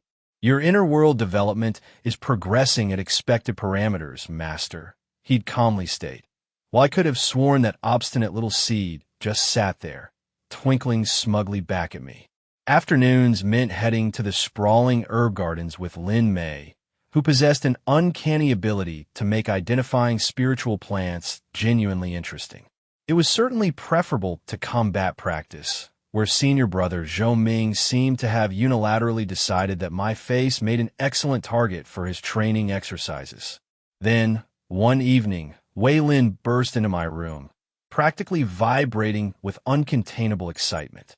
"Dragon's heart pills," he announced dramatically, as if he were peddling the latest, most coveted gaming console. 30% boost to cultivation speed, practically giving them away at 70 points each. I didn't even bother to look up from where I was metaphorically failing to expand my cosmic seed. Still focusing on basics, I intoned a well-worn mantra. "You, in your basics," he groaned, dropping onto my spare meditation cushion with an exasperated sigh. "The monthly evaluation's coming up, and word on the street is they're raising the standards. The inner disciples want to thin the herd, consolidate resources." That piece of information snagged my attention faster than any of Azure's efficiency reports ever could. "Raising them how?" I asked, looking up sharply. "Too many outer disciples. Not enough resources to go around." He studied his nails with a practiced, feigned casualness. "Of course, those with proper preparation, with a solid foundation. Let me guess, your family offers evaluation preparation services? Special discount this week only," he declared with a flourish. I threw a spirit grass stem at him. Some things, it seemed, never changed. But the next morning, senior sister Lu confirmed everything, her words hanging heavy in the air. Those who couldn't maintain the new, higher pace of cultivation would be reassigned to support duties. A polite euphemism for cultivation career suicide, a permanent dead end in the sect. Warning, evaluation parameters updated. Current cultivation speed insufficient for new requirements. Azure's warning flashed in my mind like a scathing test grade. My seed of creation was currently growing at 1.3x base speed. They were now demanding 2x. The stark options were laid out before me. Acquire more expensive spirit stones, requiring 200 plus contribution points. Purchase better cultivation techniques, 150 points. Or somehow achieve drastically enhanced efficiency, a daunting 180 points worth of advanced resources. Don't suppose we could skip it? I asked Azure, hopefully a sliver of desperation in my thought. That would result in automatic failure, Master, he replied cheerfully, completely oblivious to my tone. Though I could calculate the odds of successfully faking a training accident. No, we're doing this properly. I spent that entire afternoon in the gardens, meticulously checking every bush, every patch of soil, as if it might be hiding the secret to instant cultivation mastery. Lin Mei noticed because of course she did. Her perceptive gaze rarely missed anything. Worried about the evaluation, she effortlessly helped me spot some sky spirit grass I had completely overlooked in my panicked search. "Is it that obvious?" I admitted, feeling exposed. "You've checked that bush 3 times, she said, her smile sympathetic. "Everyone's worried, but panicking won't help. It just makes you miss things." "Easy for you to say," I sighed. "You're the herb expert." She rolled her eyes, a familiar gesture. "Yeah, because I spent months learning these plants instead of chasing flashy techniques. Slow and steady wins the race, Ke Yin. Sometimes the best answers are the most mundane, the most boring." "Hey, Lin Mei," I said slowly, a new idea sparking, "what do you know about using herbs to enhance cultivation?" Her eyes lit up like I had finally asked the most brilliant question in the world. The next few hours with her utterly transformed everything I thought I knew about resource management and cultivation. It turned out that those useless minor herbs, when combined and utilized properly, could work almost as effectively as the exorbitantly expensive spiritual resources. New cultivation method unlocked. Herbal energy integration. Efficiency rating, 89%. Cost reduction, 65%. Perhaps my little seed of creation didn't need premium fuel to grow after all. It just needed the right gardener. There's something strangely soothing about crushing spiritual herbs in perfect geometric patterns while channeling precise amounts of energy through your fingertips. It's like meditation meets chemistry, if chemistry involved glowing plants and the occasional minor explosion. You're getting better at this, Lin Mei commented, watching me carefully grind on lotus petals into a fine powder. Most people take months to develop this level of control. Energy control level, advanced beginner. Precision rating, 92%. Note, systematic approach, significantly improving results. I have a good teacher, I replied, which was true enough. Between Lin Mei's practical knowledge and Azure's constant optimization suggestions, I was making progress faster than I'd expected. My inner world now sported a modest herb garden alongside its intricate energy circulation paths, the manifestation helping to process spiritual energy more efficiently. It wasn't the profound battle techniques way Lin kept trying to sell me, but it was proving surprisingly effective. Senior Sister Zhang asks if you're ready with today's special order, Lin Mei said, breaking my concentration. Yes, my newest source of contribution points. Word had gotten around that I could process spiritual herbs with unusual precision, leading to custom orders from inner disciples. It paid better than regular gathering and, crucially, kept me safely away from Zhou Ming's training sessions. Almost done. I added the final touches to the mixture, watching it give off a soft blue glow. Perfect absorption ratio for qi condensation stage cultivation. Product analysis. Quality rating, 95%. Energy stability, high. Estimated value, 30 contribution points. You know, Lin Mei said casually, her eyes twinkling, you could probably get into the advanced herbalism class with skills like these. Much better points than basic gathering. I looked up sharply, my focus immediately snagged. There's an advanced class? Of course. Did you think herb gathering was all we did? The real techniques involve growing and refining spiritual plants, creating custom blends, even developing new cultivation aids. She grinned at my astonished expression. Interested?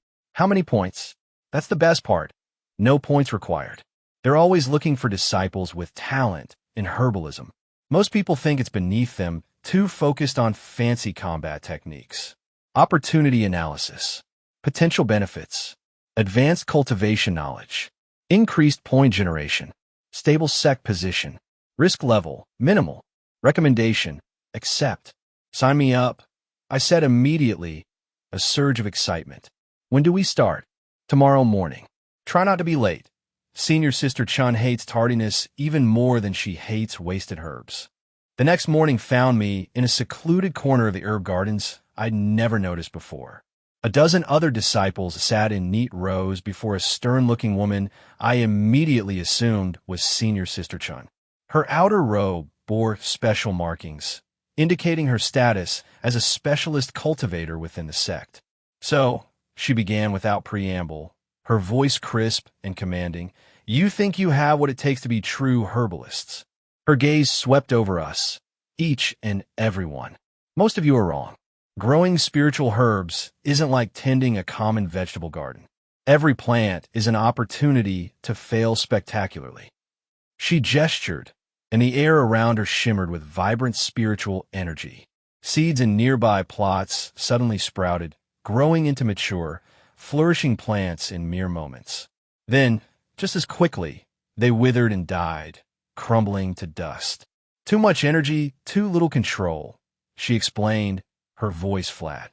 A single mistake can ruin months of dedicated work. Still interested? Nobody left. Either we were all incredibly dedicated or remarkably desperate for better opportunities. Probably both. Very well. Let's begin with the basics of spiritual agriculture. What followed was the most intensive, spiritually exhausting morning of my life. Senior Sister Chun covered everything from meticulous soil preparation to intricate energy infusion techniques, interspersed with practical demonstrations that left most of us dizzy from spiritual exhaustion. New skills acquired. Basic spiritual agriculture. Energy infusion control. Plant growth acceleration. Note, skills require significant practice for mastery. Your energy control is decent, Senior Sister Chun told me during individual assessments, her gaze piercing. But your circulation patterns are unusual. I try not to look nervous. I focus a lot on precision. She hummed thoughtfully, a low sound. Well, whatever method you're using, it works. You'll be responsible for the Dawn Lotus plot. Try not to kill them all on your first day. The Dawn Lotus plot turned out to be a small, unassuming garden bed containing some of the sect's most valuable basic spiritual herbs. No pressure or anything. Don't worry, Lin Mei said during our lunch break, seeing my apprehension. I killed my first batch completely. Turned them into spirit ash in about 3 seconds flat. That's not actually reassuring. I deadpanned. Wasn't meant to be. She grinned, then added, but seriously, you'll do fine. Your control is better than mine was when I started. Tutorial mode, active. Analyzing Dawn Lotus growth requirements. Generating optimal energy distribution pattern. Thanks, Azure, I thought. Try to make it look natural, though. Don't need more people commenting on my unusual methods. The afternoon was pure, unadulterated practical work. Under Senior Sister Chin's watchful, unblinking eye, we each diligently tended our assigned plots, learning through relentless trial and error how different spiritual plants responded to precise applications of spiritual energy. Warning: energy input approaching critical threshold. Adjusting distribution. Stability restored. I quickly learned to appreciate the system's subtle warnings. More than one of my classmates ended up with small, smoking craters where their meticulously tended plants used to be. Acceptable, Senior Sister Chin announced, her voice terse, as she inspected my Dawn Lotuses at the end of the day. The growth rate is unnaturally consistent, but the results are stable. Continue this level of performance, and you may survive the course.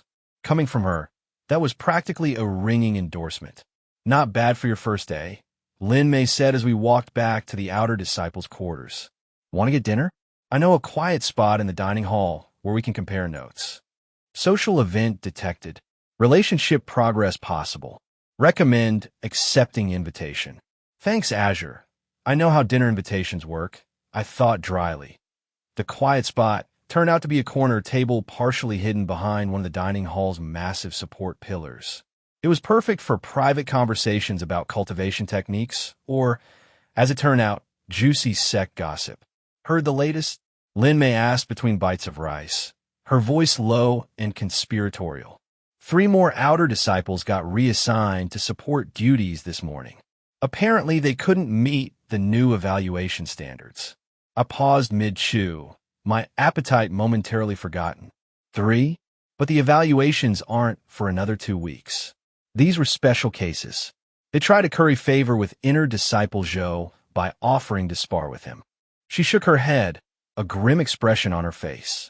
Ended about as well as you'd expect. Let me guess, Healing Pavilion? Worse, their cultivation was actually damaged. Something about excessive spiritual pressure disrupting their foundations. They're lucky they only got reassigned instead of expelled. I winced, remembering my own brutal encounters with Zhou Ming. If not for the system's timely assistance. Combat analysis updated. Threat assessment. Severe. Recommended action. Continue avoiding direct confrontation. Good call. Azure, I thought. Any other brilliant insights? Social analysis indicates subject Lin Mei has additional information to share. Recommendation. Ask about recent sect developments. Sometimes, having an AI wingman was actually useful. Any other news I should know about? I asked casually, trying to sound indifferent. Lin Mei glanced around, her eyes darting nervously before she leaned even closer. Well, there's a rumor that the real reason for the increased evaluation standards isn't about resources at all. Some say the sect is preparing for something big, something that requires identifying the most promising disciples quickly.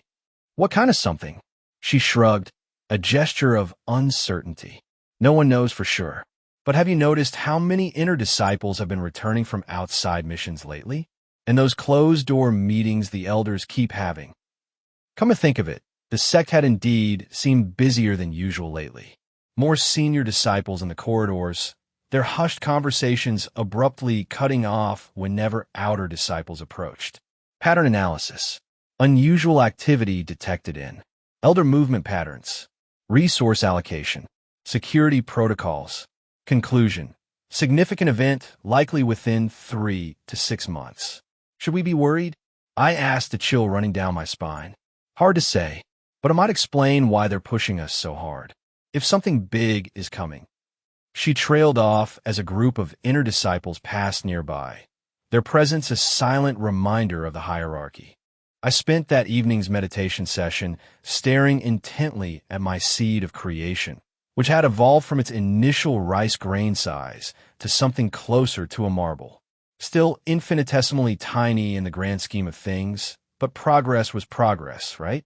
The faint blue glow had intensified too, and now delicate streams of energy flowed around it in mesmerizing, intricate patterns. Azure materialized beside me in my mindscape, a clipboard in hand, because apparently even spiritual assistants require office supplies. Your herbalism practice is showing interesting effects on the seed's development, he noted, watching as I carefully channeled the day's harvested herb energy into my circulation paths. The new techniques Lin May taught me were like discovering cheat codes for a game everyone else was playing on hard mode. Instead of brute-forcing growth with expensive spirit stones, I was weaving together the disparate energies from different herbs, creating this intricate, harmonious web of power that seemed to make my seed of creation practically purr with contentment. Current projects.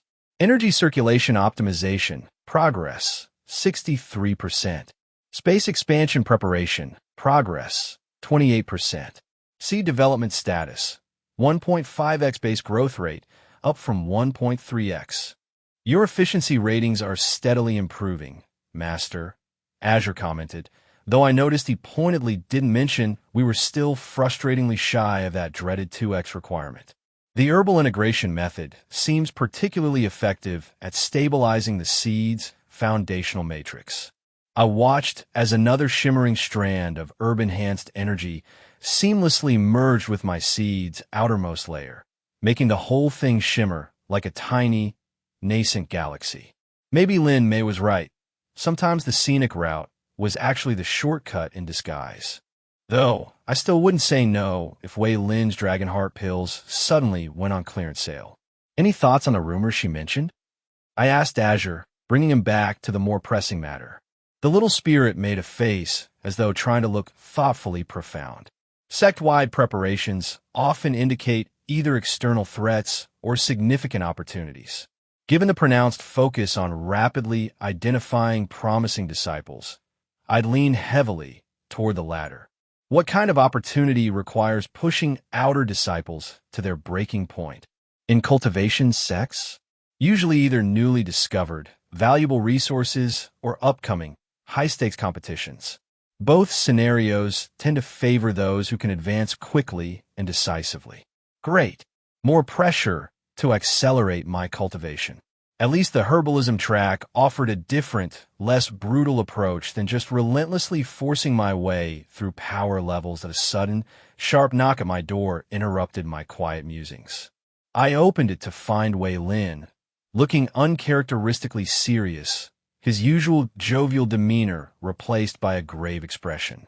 "We need to talk," he said, inviting himself in before I could respond. "About your cultivation method." My heart skipped a beat, a cold dread washing over me. "What about it?" I managed, my voice carefully neutral. He sat on my meditation cushion, his expression solemn. "I've been watching you. The way you process spiritual energy, the sheer precision of your techniques, it's not normal. Even with secret family methods, no one is that consistent, that flawless. Warning, secret at risk of exposure. Recommend. Partial truth strategy. Deflection tactics. Preparation for contingencies. I told you, I just focus on the basics," I said carefully, trying to maintain my composure. "Right. The basics. He pulled out a jade slip, a high-grade storage device for intricate cultivation techniques. He nodded slowly, understanding dawning in his eyes. Fair enough. But, this could be incredibly valuable, right? My family has connections who would pay very well for access to someone with your abilities, which is exactly why I'm keeping it quiet. I'd rather focus on steady progress than become someone's research project. Always with the basics, he said, but his tone was understanding now, rather than mocking. Well, your secret's safe with me.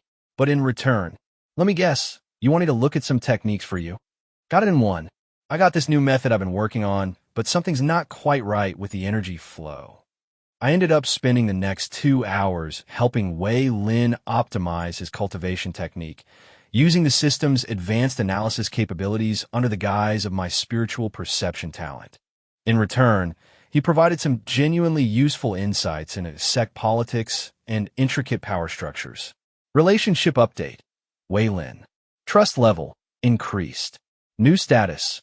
Confidant limited. Note. Subject's merchant background provides useful resource connections. Thanks, Azure, I thought. I definitely needed a relationship status update right now. Just maintaining optimal information organization, the spirit replied cheerfully. As I drifted off to sleep, a mix of exhaustion and satisfaction settling over me, I couldn't help wondering about Lin May's unsettling rumors. What monumental event could make a major sect like Azure Peak rush its disciples' development with such intensity? And more importantly, would my unique, systematized advantages be enough to keep pace with whatever inevitable crisis was coming? Daily report. Cultivation progress, plus 15%. Resource efficiency, 92%. New skills acquired, 3. Relationships improved, 2. Overall status, advancing steadily despite increasing external pressure. Very helpful, Azure, I muttered, half to myself. Wake me if anything tries to kill me in my sleep. System note, initiating sleep mode, maintaining minimal alert status, processing daily experiences. Good night, Master. At least someone was optimistic about our chances. The next few days fell into a new, efficient routine. Mornings were spent in advanced herbalism training, where I slowly but surely built a reputation for reliable, if oddly precise, work. Afternoons alternated between meticulously tending my assigned plots in the herb garden and processing special custom orders for crucial contribution points. Evenings were dedicated to intensive cultivation practice and occasional clandestine technique analysis sessions with Wei Lin. Through it all, Azure remained my constant, invaluable assistant, tirelessly helping me optimize and improve every aspect of my training. He transformed what could have been overwhelming challenges into manageable, segmented tasks. Having a systematic approach to cultivation might not have been the most orthodox method, but it was keeping me alive, advancing, and, most importantly, unnoticed by the wrong people. And in a sect where the standards seemed to rise with each passing day, that was no small achievement. Azure commented during one evening's cultivation session, his voice devoid of judgment. For someone who died tripping over their own shoelaces, you're adapting remarkably well to cultivation life. Was that a compliment or an insult? I deadpanned. Yes, I really needed to teach him about mutually exclusive categories. But as I watched the seed of creation grow and stabilize within my inner world under careful, systematized tending, I had to admit he had a point. Death and reincarnation aside, I was truly starting to find my place in this strange, new, dangerous world. Now I just had to survive whatever crisis was making the sect push its disciples so incredibly hard. Because if there's one thing I'd learned about cultivation life, it's that there's always another crisis just around the corner. At least this time, I had a systematic approach to dealing with it. End of day status. Optimistic but cautious. Recommendation. Continue current trajectory while preparing for inevitable complications. Note, Master should really get some sleep now. Good night, Azure. Good night, Master. Try not to die again. Sometimes I wondered if the system's sense of humor was a feature or a bug. Probably both. They say a journey of 1,000 miles begins with a single step. In cultivation, That first step involves trying not to panic while your personal universe seed decides whether it wants to sprout or explode. Fun times. The Qi condensation realm marks the crucial early stages of your seed of creation's growth, Senior Sister Lu explained during morning assembly, her voice carrying that pay attention or regret it tone teacher's perfect. Each breakthrough represents a significant evolution in both your seed's development and your inner world's expansion. My own seed had grown from its initial marble size to about the size of a tennis ball, glowing an intense blue that made the space around it bend like a funhouse mirror. Azure popped into existence beside it, looking way too excited about my impending spiritual crisis. Current status: cultivation level, Qi condensation, first subrealm, peak. Seed of creation. Size, tennis ball equivalent, way bigger than last week. Energy density, 97/100, aka about to burst. Development stage, late germination. Inner world. Size, 8 cubic meters. Breakthrough probability, 89%. Pay attention. Azure nudged as my mind wandered to thoughts of whether spiritual seeds could actually explode. This is important information. Senior Sister Lu continued, making glowing images appear in the air that put my sex light shows to shame. As your seed develops, your inner world must expand to accommodate its growth. Think of it like a cosmic garden. You need enough space for your seed to flourish. She used an illusion technique to show us the different stages of seed creation development, and wow. Even the smallest mature seed looked like someone had caught a star and taught it to dance. The later stages? Picture a flower made of galaxies starting to bloom. First subrealm cultivators, she explained, typically maintain inner worlds of 5 to 10 cubic meters, with their seeds in late germination stage. Second subrealm expands to 20 to 30 cubic meters, third to 50 to 60, and so on. By the ninth subrealm, your inner world should span at least 1,000 cubic meters, housing a seed that has begun sprouting its first true leaves.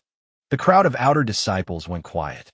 Those numbers were huge, and the images of evolved seeds were intimidating.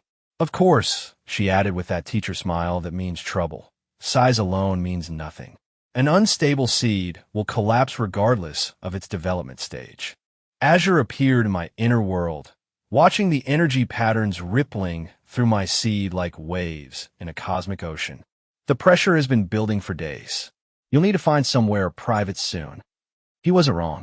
My seed felt like a balloon at a pin factory, weeks of careful cultivation finally reaching its limit. The sect manuals said breakthroughs should happen naturally in meditation. Azure had other ideas. Breakthrough analysis. Traditional method. 45% success rate. Yikes. System assisted. 92% success rate better. Warning. Current location unsuitable for seed evolution. After evening meditation, I decided I'll find somewhere quiet. The rest of the day was like trying to study for finals while juggling fireworks. My herb garden duties suffered. I may have accidentally supercharged a patch of sky spear grass that decided it wanted to live up to its name. Distracted much? Lin Mei asked, helping me wrangle the floating plants. Just feeling a bit pressured. She gave me that look that said she knew exactly what was up. Breakthrough coming? There's a nice quiet spot behind the herb storage hall. Good spiritual energy density, and the storage formations help mask fluctuations. I try not to look too relieved. Thanks. I might take you up on that. Just try not to blow anything up. Some of those herbs are worth more than we'll earn in a year. Finally, evening arrived. I waited until after curfew, then snuck out to Lin Mei's suggested spot. It was perfect, hidden, spiritually charged, and shielded by storage formations that would hopefully hide any incidents. Ready to begin? Azure asked as I sat down to meditate. I looked at my seed, pulsing with barely contained power, and took a deep breath. Let's do it. The first step was like trying to balance a spinning plate while riding a unicycle, keeping the spiritual energy stable as it built up around the seed. Azure's guidance helped, showing me exactly where to reinforce the energy patterns. Then came a hard part. My seed started to stretch, not just growing bigger, but somehow expanding into directions that shouldn't exist. The carefully maintained garden on my inner world warped and flexed as both seed and space began to grow. Current size, 8.5 cubic meters. Target size, 25 cubic meters. Seed status, beginning metamorphosis. Focus on maintaining the seed's core structure, Azure instructed. I'll handle the spatial calculations. Easy for him to say. It felt like trying to hold onto a star that had decided to rearrange itself. Sweat beaded on my physical body as my seed strained against reality itself. Almost to the first threshold, Azure reported. Prepare for transformation. This was the tricky part. The seed wasn't just getting bigger. It was evolving, changing how it processed energy. Everything I knew about handling spiritual energy suddenly felt like trying to read a book in the dark. Then, it happened. Reality shifted, and my seed bloomed. It cracked open along impossible lines, revealing a core of pure starlight.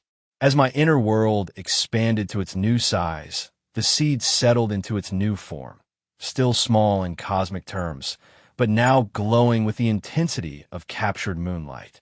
And there, impossibly beautiful, its first true leaf began to unfold into dimensions I'm pretty sure weren't there before. New status, cultivation level, chi condensation, second subrealm, seed of creation, size, softball equivalent, first true leaf, emerging and breaking several laws of physics.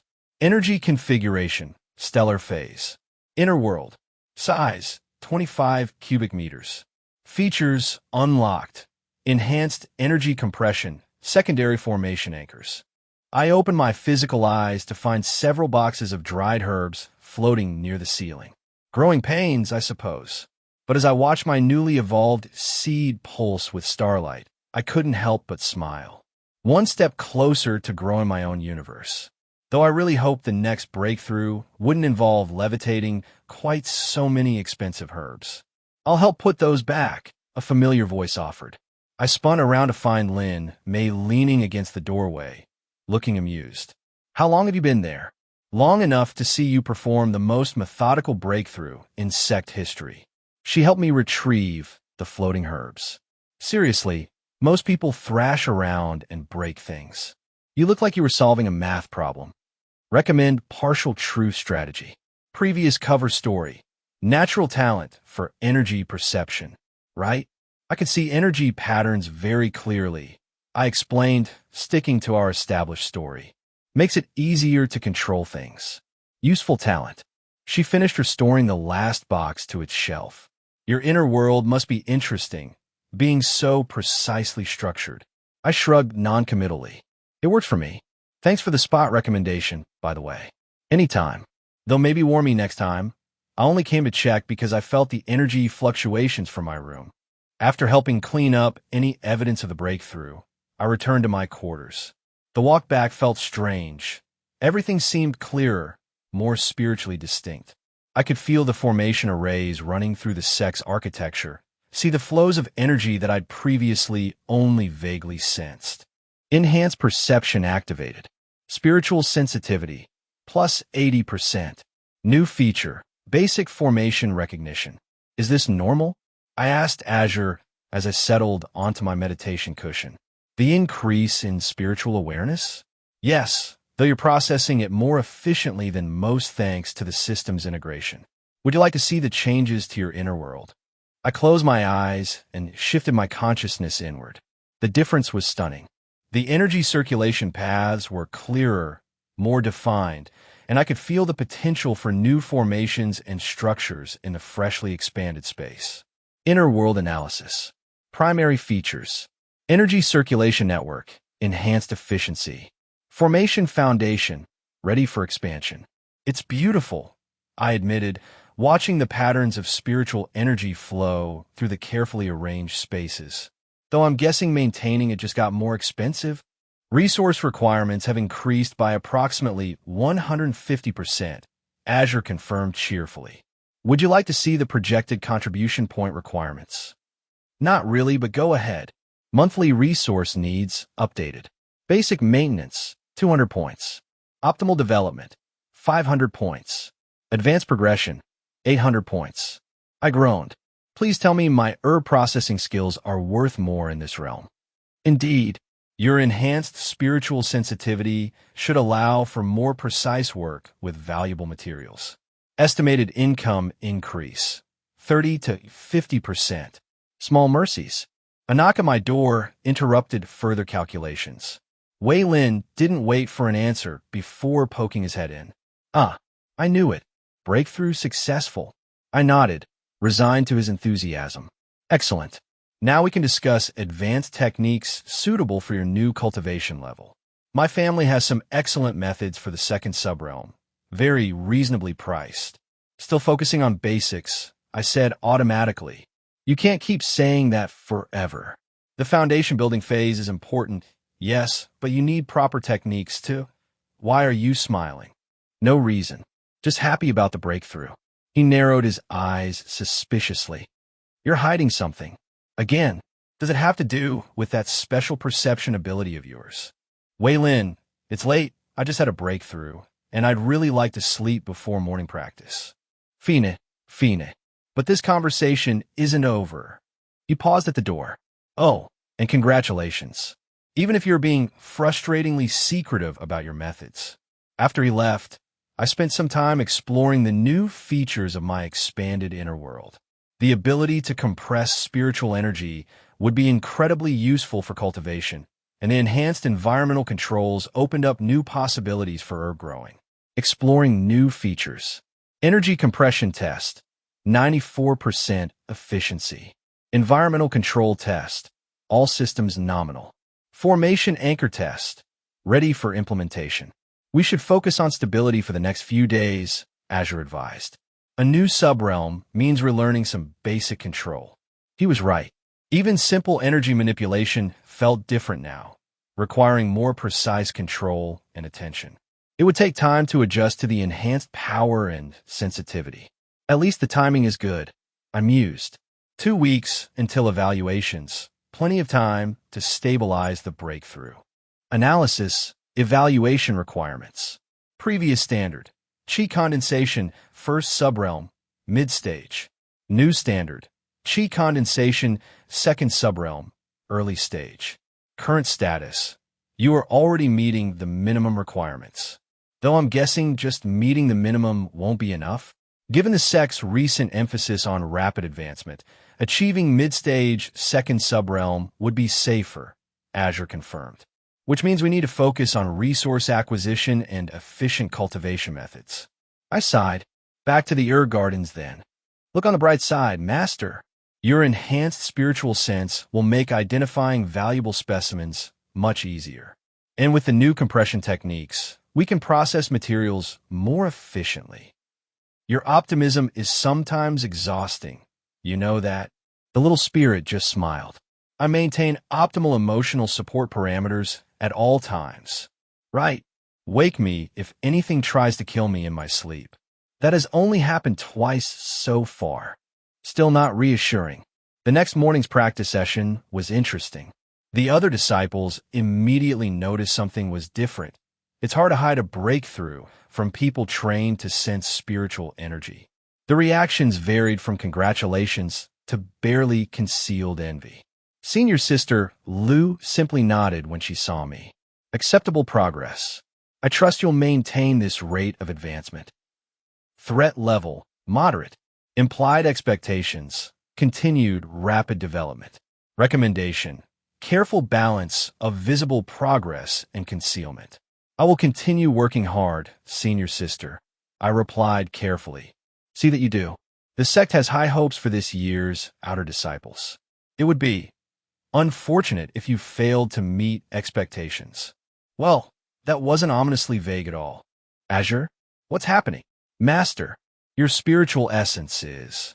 The sensation of lightness increased until I felt myself rising. For a moment, I thought I'd somehow mastered flight cultivation techniques in my sleep. Wouldn't that be a nice surprise? But then I looked down. My body was still sitting there in meditation position, looking perfectly calm and completely not floating. Oh, that's probably not good. Master, Your soul is separating from your physical form. Azure's voice held an edge of panic I'd never heard before. This isn't a technique. Something is forcibly extracting your soul. Everything went black. Not the gentle darkness of closed eyes or even the dramatic darkness of unconsciousness. This was an absolute void that seemed to swallow even the concept of light. For a timeless moment, I floated in that nothingness, wondering if I had died. Again, the void shattered. The world exploded back into existence with a clash of steel on steel and the thundering of hooves. The bitter taste of blood filled my mouth, and my ears rang with the sounds of battle cries and screaming. Thomas, stop standing there like a lost sheep and help us with the barricade. I blinked, trying to orient myself amid the chaos. A burly man with a woodcutter's axe was waving frantically at me from behind a hastily constructed wooden barrier. Azure, I whispered, relieved to feel the familiar presence in my mind. You're still here. Of course, master. I am bound to your soul, not your physical form. Though speaking of physical forms. Status update, current body. Name, Tomas the Miller's son. Level, not applicable. No cultivation detected. Core essence, spiritual essence, 0 units, previous, 246 units. Soul essence, 300 units, unchanged soul transferred. Physical essence, 12 units, previous, 215 units. Skills, grain milling, basic farming. Warning, 0 spiritual energy detected. I started to ask Azure what that meant when I finally looked down at myself. Gone were my cultivation robes, replaced by rough, homespun clothes and a flour-dusted apron. My hands were calloused in all the wrong places, and my arms felt weak compared to my cultivator's body. Watch out! Someone yanked me behind the barricade as an arrow whistled past. A young woman with a pitchfork glared at me. Has fear addled your wits, Tomas? The raiders will be here any moment. Working on understanding the situation, I managed. Different universe, Azure helpfully supplied. Though I suspect you've already noticed the most obvious sign. I looked up and immediately wished I hadn't. 2 suns blazed in the alien sky, one blood red, one electric blue. They hung there like the eyes of some cosmic entity judging my life choices. Right? Different universe. Because apparently reincarnating once wasn't complicated enough. I tried to circulate spiritual energy, reaching for the familiar patterns of cultivation. Nothing. Not even a whisper of chi. Just the ordinary aches and pains of a body that had never known spiritual power. Thomas, the burly man, slapped my shoulder. By the twin suns, I can't believe you're still standing after taking that hit to the head. But we need every able body now. The raiders are almost through the east gate. The young woman thrust a rusty sword into my hands. Here, try not to stab yourself with it. Warning, combat situation imminent. Recommendation, perhaps we should have spent less time processing herbs and more time on basic sword work. You know, I told Azure, I'm starting to think my karma might need some adjustments. And that's a wrap, cultivators. All right, immortal wannabes and accidental cheese suckers. That's all for this wild ride through the world of novel cultivation. If you laughed, learned, or at least didn't accidentally ascend into a different dimension while watching, then my job here is done. Don't forget to like this video if you enjoyed our chaotic journey, and subscribe for more cultivation shenanigans. We've got plenty more spiritual roots to tickle, mountains to explode, metaphorically, mostly, and questionable cultivation techniques to try out. What was your favorite moment from this video? Or maybe you've got a cultivation tip or disaster story of your own? Let me know in the comments below. Until next time, keep cultivating those good vibes and try not to turn your houseplants into sentient guardians. Or do. I'm not your spiritual master. See ya.